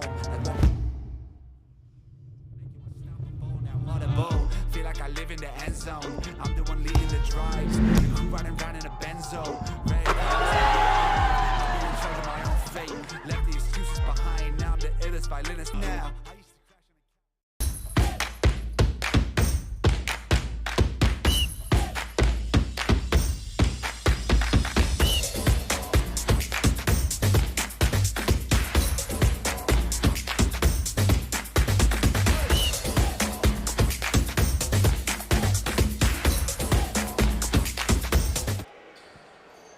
All to play for. Third place up for grabs. Things just brewing over perhaps between both Parthamos and Lima. The second half's not too far away from starting. A few moments in particular that caught our attention. Adam Plomby and Joe on our commentary position to see off round 14. Still many talking points we have to delve in, of course, Joe, over the course of the next half an hour. What can this game really provide to what has been a night for the history books, in all honesty. It's a bit cold here, by the way. Just ladies and gentlemen, if you're joining us here on the YouTube channel, those watching on Wavefroth and those here live at the Series Futsal Arena in Thomastown, 391 Settlement Road here in Thomastown, next to Thomastown Train Station. It is currently a -7 degrees here in the stadium, and we are living the dream. We are bringing you this amazing game. It is Pascoville taking on Western United with the score being shared level. My main commentator, Adam, is currently struggling with voice colossus, which is the term for losing your voice. But in saying that, I think I'm expecting a goal from Sakawa Jaron. Unfortunately, Arturo is one of the, I think, one of the best players for Pascoville this season. With him being on yellow card at the moment, I think it's a struggle because now he has to tread for the moment. Well, given that the Raging Bull has to tread water very cautiously, will definitely change the narrative for Pascoe Vale. Of course, as aforementioned, lacking a bit of firepower perhaps in attack. No Fonseca, Asum Sao either, not in attendance. So rather just a little bit undermanned in that department. It'll bode nicely for United if they can infiltrate, but they'll have to get around the likes of Yakun Jimenez, Alison Lima, the Raging Bull, all very defensive players in their own right. See how they can conjure up this move out the defensive half. Bassini turns over possession. United now want to take a corner quickly. Well, the Opta, brought to you by Opta, which is our statistics team, confirming Western United on 57% possession, and Pascoville being on 43. Bassini had possession. That's going to be very handy, Opta, in years to come. Yeah, look, I think we need a stats man, someone just sitting there like Josh does. One pass, just click a button. Second pass, just click a button. And I think Josh is doing a fantastic work. I don't know if you've seen this, the SFV Women MVP title prediction was posted by Josh Fusco. I think it's a very fantastic media work there to see. Obviously, it's not an indicator of the person having the highest going to win, but it's just sort of like an indicator to see how things taken into consideration the remaining of the season. So good job on our media team. They're really doing very well, and I think they're doing what they are being paid for. Hear that there, Josh and Jack. All the flowers for the media boys as Jimenez wants to go on a bit of a run. Ball roll. Very well done. And perhaps at the death of that play was De Silva. This contest, either side, either way, can really lean towards. As Joe mentioned, the voice box on myself has rather framed from that absolute blockbuster that we just witnessed prior to this one. In its own right, though, there's a lot to play for here. There's still a position up for grabs. There's Dimareus. Chip ball, trying to find Muljoan. The Raging Bull has to tread lightly. He's got to be careful. He draws what is a free kick. Raging Bull not entirely happy. The first time Elias pushed him, and he got a bit frustrated. He got a yellow card, and just this time winning a free kick, but Sakawa Jaron tried to hold the ball, and Arturo obviously voicing his concern to the referee, Benjamin Carlin. Zangalatos, bit of a heavy touch, and now it was Alison Lima coming across.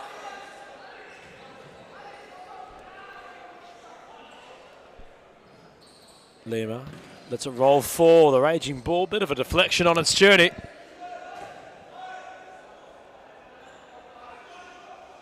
Corner will ensue. Maurizio Novak watching on. As Lima has it roll out towards Silva. Lima gets it back. Confronted by Jerry Angelatos. Trying to get his shot right. It was rather tame. You all over it like butter on toast. Yeah, there was no chance that was going anywhere past you. Very safe hands. I think even if Josh Fusco is asleep, he will still be able to make that save. While Jaron really trying to test Jarvis Gin. He was shifting away. And upon getting the chance away, just went wide.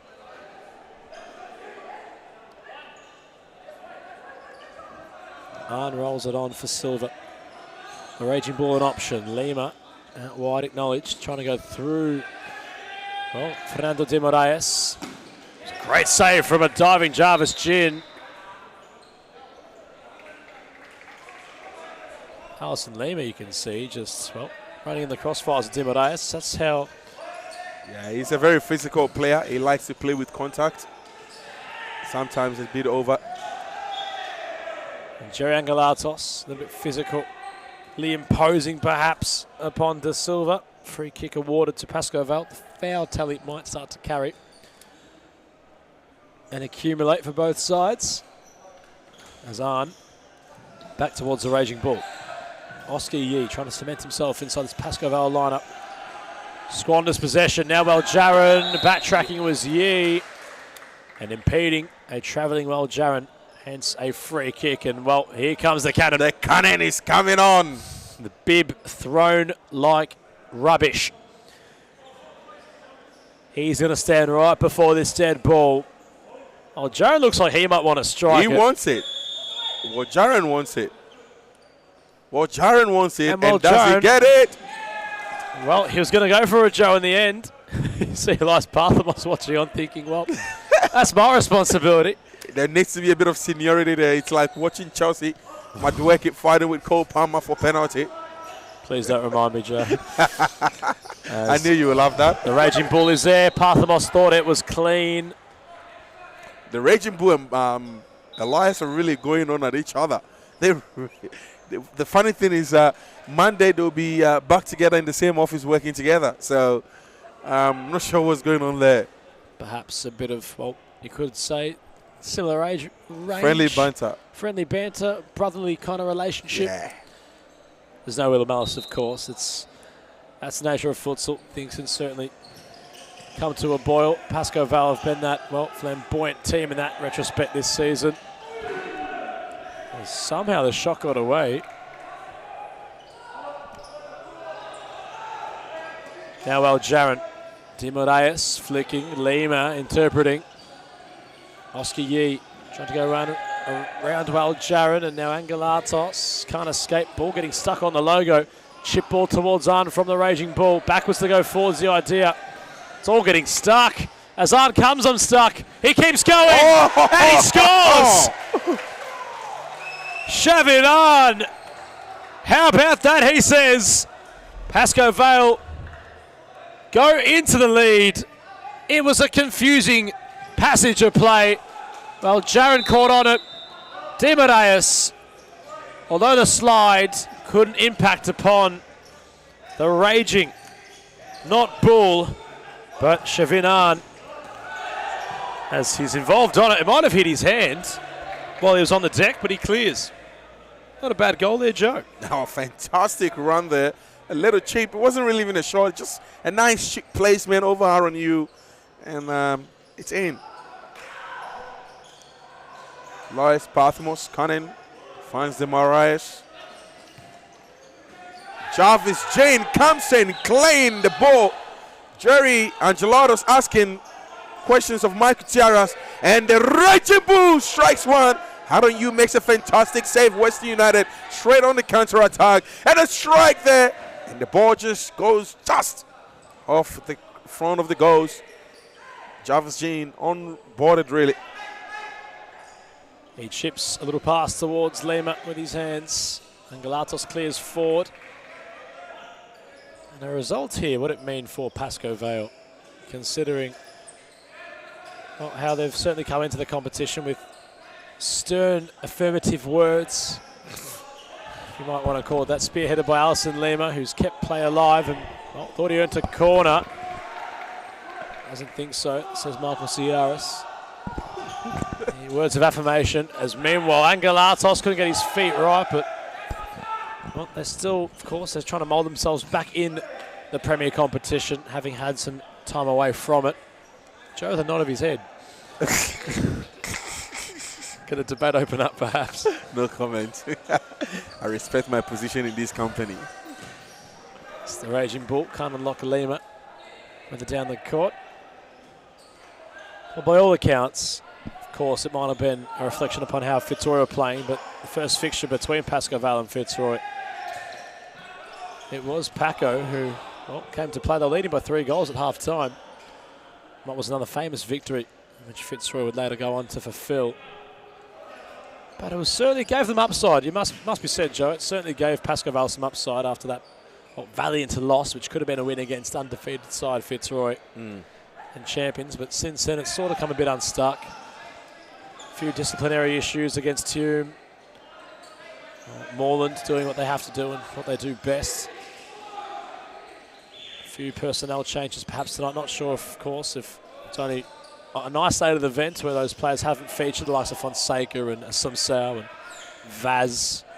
3 very influential players in their own right. You wouldn't happen to know if they've moved on elsewhere, or? Nah, they haven't moved on. Windows are closed. I don't think, they've not gone. I think it's just a case of unavailability today for them. But nothing more than that. Well, all considered, 11 minutes remaining in this one. Stoppage time, of course, coming up. But Pascoe Vale against the fully equipped Western United, doing what they have to do, have the result and game on their terms. Yeah, Western United have their moments. So obviously, last 2 rounds they beat Moreland, and then they ended up losing to Altoona the following week. And here we are once again seeing them behind Pascoe Vale. Perhaps both teams really have no hope whatsoever for the title. But it's a case of who's going down to the bottom 3 team. And I'm sure there'll be both teams will be looking to avoid that relegation position, which is the 5th, 6th, and 7th. It's scooped out there and it's got in. Yao da Silva, instinctive on the edge of the tee. And Pascoe Vale extend a 2-goal lead, 3-1 the score. Great hold-up play in the end by Delgado. Yes. And da Silva, instinctive. Aren New taken out the equation. Fantastic goal there by da Silva, otherwise known as the Snake. That's his nickname, the Snake. Emo Sakurada has a gleaming opportunity and he's really squandered it, hasn't he, Taizé? Such a fantastic person he is. Unfortunately, he couldn't really do much with that pass given to him. And now it's Pascoe Vale that are running. But of course, with 9 minutes to go, which is technically about, I would say, 14 minutes to play with 5 minutes of stop clock, which usually doubles up due to the stoppage of play whenever the ball goes out. Anything can happen. It's a 2-goal lead. And we've seen it time and time here. Again, you did mention, obviously, the first time Pascoe played. Meanwhile, Art is in. Ooh.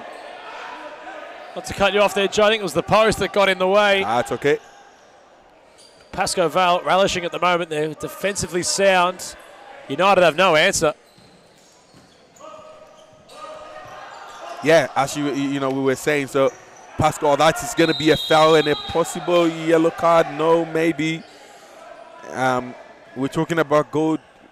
2 goals is not really much in Futu. You did mention 3-0 lead by Pascoe Vale to feature eventually succumbing to them and losing that game. So 2 goals is not really much now. Is Elias going to replicate the free kick of Cooper here? Strikes! And he just climbs up. Well, certainly gave it a fair beating the ball. It sits up. Da Silva was rampaging. He wanted to get to that loose ball. And back to the Raging Bull.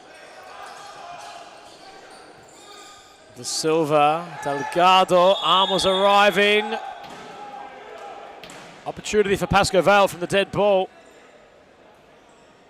Though you're not hitting the front early. Recent weeks, it must be said, Joe, the wind just looks like it's come out of their sails. They had a fair bit of momentum. They've, of course, been a little bit inconsistent perhaps, but that same determination, if you will. We're talking about both teams here because they're both in the same position. Both teams, certainly, but more one thought or moment rather from that. Ooh. one breath away from that moment we're trying to talk about. Nearly moment provided by Da Silva. Hits the post. It was a great effort on goal. More in retrospect to both sides, of course, but considering that Western had defeated Moreland, which is quite the monumental feat. Yeah. Could argue that, well, they lost to Hume last week. Of course, they beat City, but wasn't the most convincing performance. Yes. They lost to Altona. It was all off the back of, well, they beat Moreland. They'd stolen points from the rich and essentially gave them to the poor. That's it. Yeah, and that's unfortunately the play style of Western. You know, they can't, I don't know why, but it's like they can't keep that momentum going. It's either they're having a good or bad moment, and it's just an up and down. And we've seen it time and time here with series. You can't have that. It's either you keep on that mentality of winning or you just don't bother at all. Jerry Angelatos getting in the crosshairs of the Raging Bull. He's issued a yellow card, but it's just rather scratch your head with Western United. They really played a great game against the Blues in round 9, and since then they've struggled, although they did beat City. And here we go, as we did call the foul count going up, with Western United being issued their 5th foul warning by referee Michael Tierras. And this is dangerous because they're already losing by 2 goals. Any foul from here on. Oh, I'm not sure if that was a foul. I think, do you think there's been more fouls in this game? If it was more than featured, do you think they'll be calling such fouls?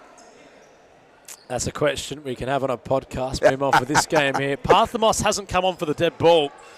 So Bassini, and while Jones stand behind it, what can Saka provide? United, with their backs against the wall, you could argue. Bassini will let fly. Jim will save. And now Delgado. Full stretch was Aren to palm it away. Andres took the game. He went on an adventure, and he wasn't far away at all. Pasco Val have the game on their terms. United with 5 fouls. They're leading by 2 goals. The Raging Bull work it back. Da Silva. Delgado chipping. Bassini! Deflection! Jarvis Jim with a change of direction in mid-air. Brilliant save. Arn trying to find some space at the other end. Bassini's going to evade him. Quite the passage there, Joe. Jarvis Chin had to adjust his initial trajectory to make the save. In mid-air, mind you. Oh, what a sweet nutmeg there. Arn tries the party tricks. Well, Jaron will let fly. It's going to hit Mauricio Novak right in the crown jewels. No one is safe on the benches. Yeah, we managed to get him to the physio straight away because you can see him just holding and grabbing onto the thing. Crown jewels, perhaps. He's in that region. He looks to have brushed it off. As well, Jaron works back towards Dimodaeus. Chip ball, direct option. Jarvis Chinkay. That is going to be a foul. It is going to be a foul. And I think it is a fair foul because Jarvis, I'm not sure why he had to come all the way there. Let's look at the replay here. Well, Jaron issued a card. Mind you, Joe, that'll be yellow. That's the goal. We don't need to see the goal again from the Snake. I think it's going the way of Western. Yeah, it should be a Western foul because exactly what's happening. Jarvis has come out all the way without any. Well, he had intent for the ball, but he's obviously missed the ball altogether in taking Jaron down to the floor. I think there's. I'm not sure if there's a replay here. Yeah, here we go. So a fine chip there by Fernando, and then bam, it just takes him out completely, and it's going to be a foul. But ladies and gentlemen, a quick timeout call. We'll be right back.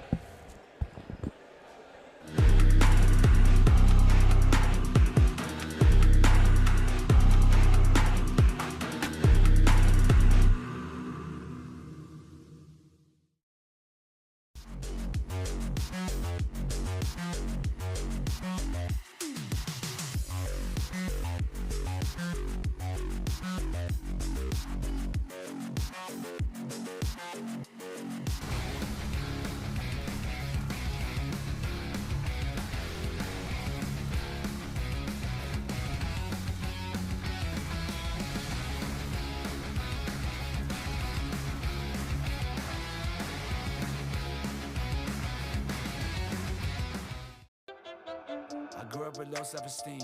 Was me and my mama, just us in the trauma. Hands up if you know what I mean. I see you, I feel you. I want you to know that you're not alone. I know what it's like not to have a home. Audible, feel like I live in the end zone. I'm the one leading the drives. The crew riding around in a Benzo. Ready to I'm in charge of my own fate. Left the excuses behind. Now I'm the illest violinist alive. I took the pain and I thrive, but look at me now.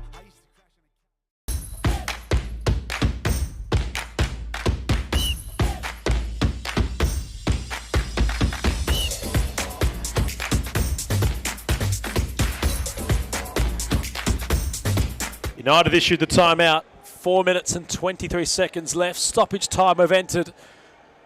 Arguably, a moment which could change the tide. Resides with Parthamos, who tries to find the angle. Jin gets in the way. The admiration of his bench, who all roared up in unison. Jin wants to acknowledge Delgado. Bassini comes across. Must be said, really appreciate the goalkeeping ability of Jarvis Jin. He certainly is up there with some of the best across the league. Does what he does in some style about it. Very determined goalkeeper. As Delgado draws a corner. Time just stagnant at the moment. Both teams on 5 fouls. Very, we like to see. We like to see. It's an element of the contest, and which makes it all but, well, exciting, really. Anything could potentially transpire, especially considering you concede a foul, you concede a penalty. As well, Jaren, the Raging Bull come together there. Two players that like to get involved. Oh, my That is absolutely stupendous. What can be said about Andres Delgado from downtown? On the logo, off the frame of the goal and in. Oh my days!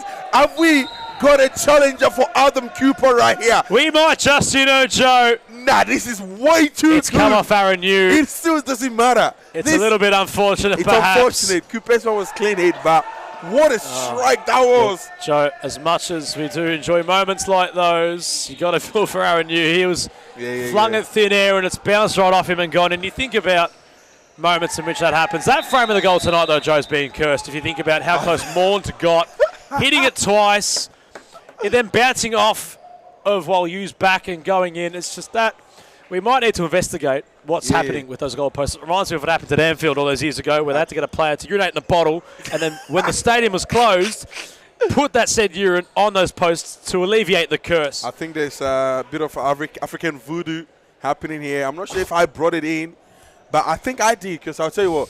So on Wednesday, we had an issue with that goalpost, and I had to get the drill out and fix the net. So I think that's probably what is happening.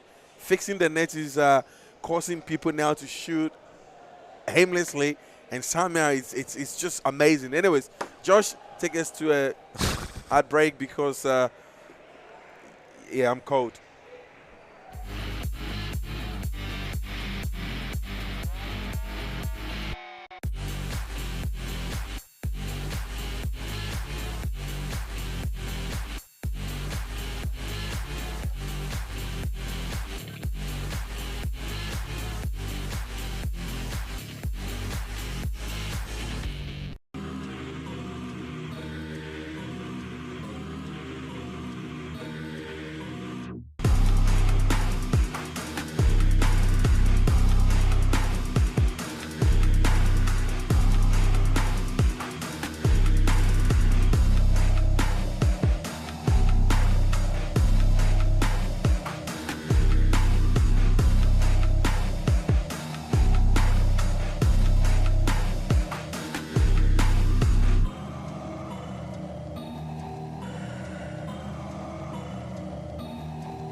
Lima gets it rolling.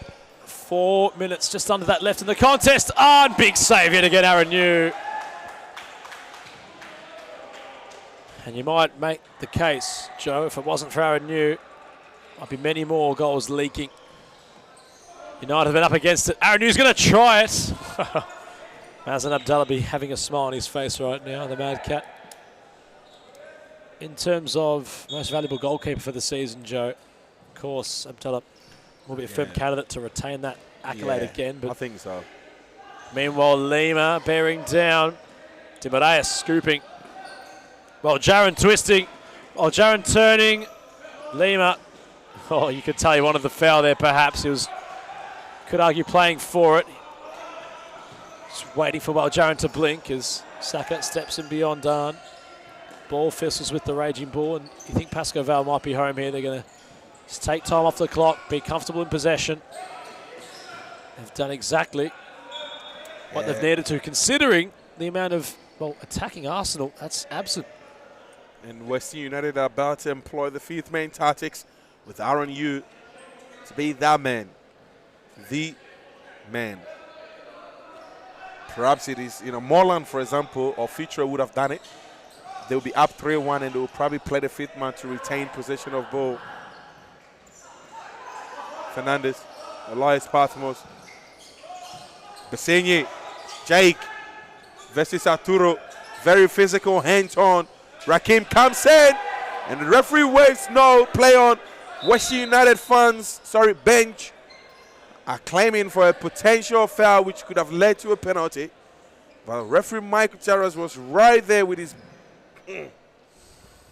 big eyes wide open looking at it. That was said by Joe, our commissioner. You're going to be hearing that a fair bit in these last 2.5 minutes. Yeah, get used to it. Let us know in the comment section, how has tonight been? Have you enjoyed watching the 3 games that we've had for you? Obviously, with the first game beginning with Altona claiming a win with that Frano Saricin goals against Western City, a team that is continuing to rebrand and regrow. As Parthamos moves it on. Well, United won't die wondering. Going to really try force whatever they can. That's well done from old Jones to keep it alive. Time bearing down. Time nearly closing upon round 14. Well, Jaron, here's you. Back to goal. Awaits while Jaron's run. Trying to draw the foul, perhaps, was the goalkeeper. Has to jostle back to his goal. It's the Raging Bull, gets it moving. Lima. Jimenez. Have a quick glance, of course, to the fixtures for round 15. What's coming up next Friday?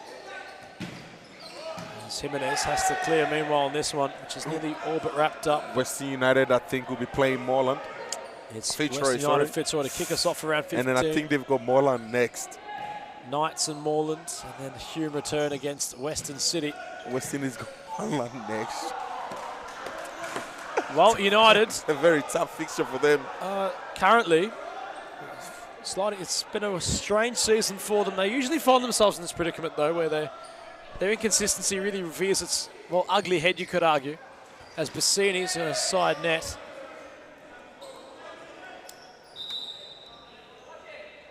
But it's getting really interesting from 3rd to 6th place, considering how close it's going to get. After tonight's game, of course, there's a bit of a gaping class. It's opening. But still a lot of futsal to be played, and well, it's almost paper, scissors, rock between those from 3rd to 6th. Western City, of course, might cause an upset here and there. And the one game they've won this season, but they do have some signings, and well, they had to win tonight simply. We've had that a few times said about Western City, but of course, it's not over until the fat lady sings. But well, in their case, their vocal cords are very warm. He said it. But they have Noel Sommer. So let's see what he can conjure up. Quite the experienced veteran as a manager, former player. Javari Nepomuceno coming across also. You simply never know. If they find some form, get some consecutive wins, they might just find themselves in a playoff position. The title race, ladies and gentlemen, you could argue, is all in the hands of Fitzroy. And Fitzroy have, well, hands made of absolute gold, given they've been covered in it for the last 2 years. Yeah, indeed. I think last time I checked, they were in the Ballarat gold mines at Sovereign Hills, digging gold, so I could understand that statement there. Western United trying to play fifth man, and they are struggling to get out because Pascoville is pushing very high. And I think it is fair to say that Mazen Abdallah and Christos, in no doubt whatsoever, would possibly be the two best keepers for Team of the Week this week. They were fantastic. And that brings us to this game as we wrap things up with 40 seconds to go, ladies and gentlemen. The next 1 or so minute will be bringing the day to an end. And I think it is fair to say it is completely wrapped and over for Pascoville, winning 4 goals to 1. Whether there's going to be next goal or not, it's not really going to change the outcome of this game. Neither would it change the outcome of the ladder, as Pasco will be claiming the victory over Western United.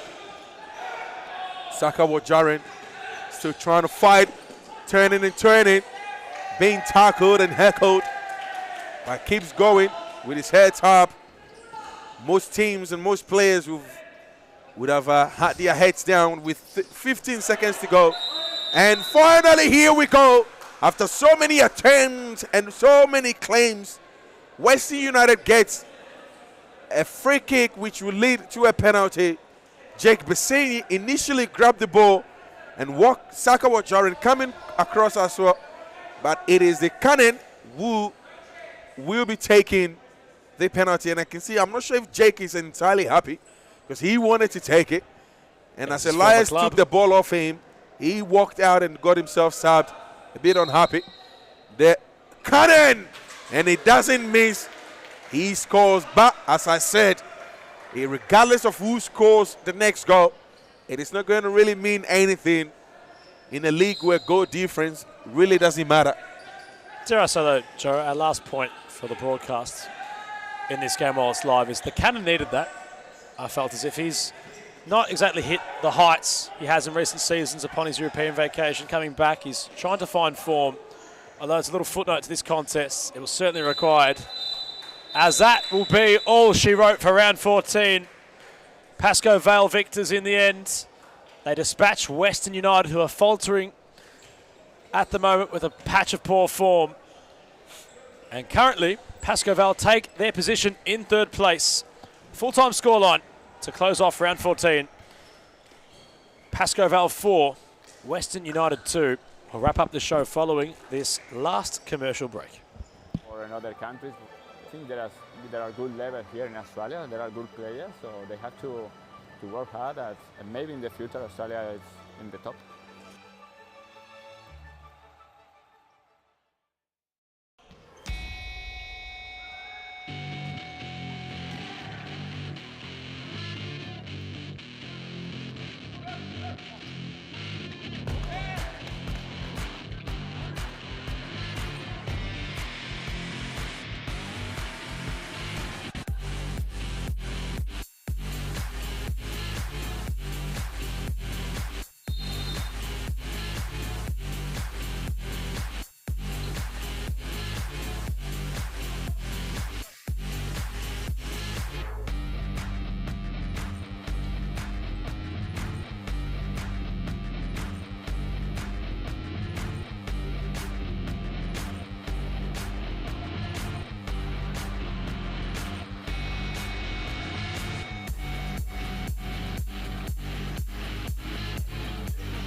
We're joined by Albin Chachi of Pascoe Vale. Quite the performance tonight against Western United, which sees your side move into third place. Your thoughts surrounding what was a comprehensive performance?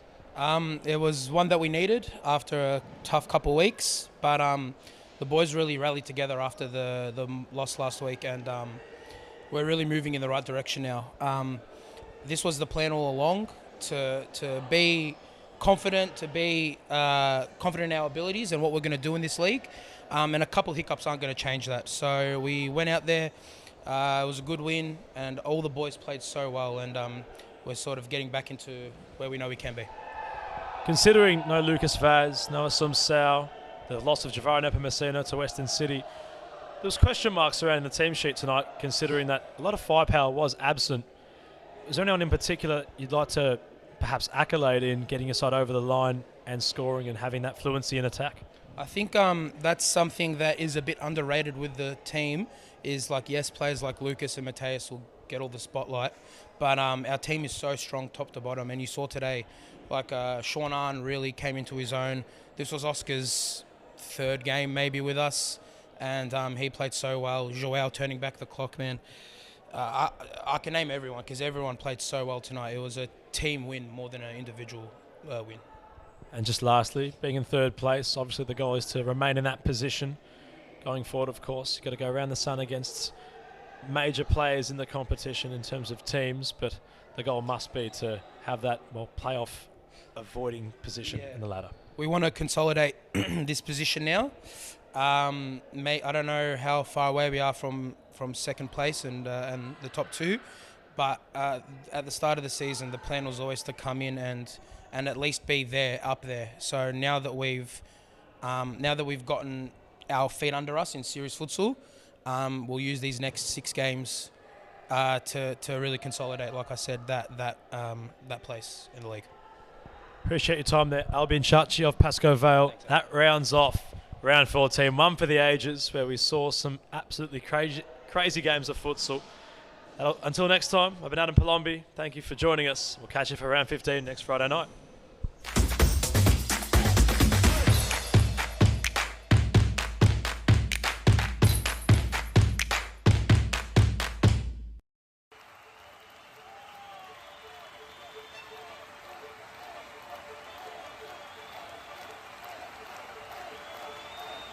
A good futsal player has to be intelligent. It's the most important quality in a futsal player, because in futsal play is very fast, and you have to think really fast. You don't have time, you don't have a space.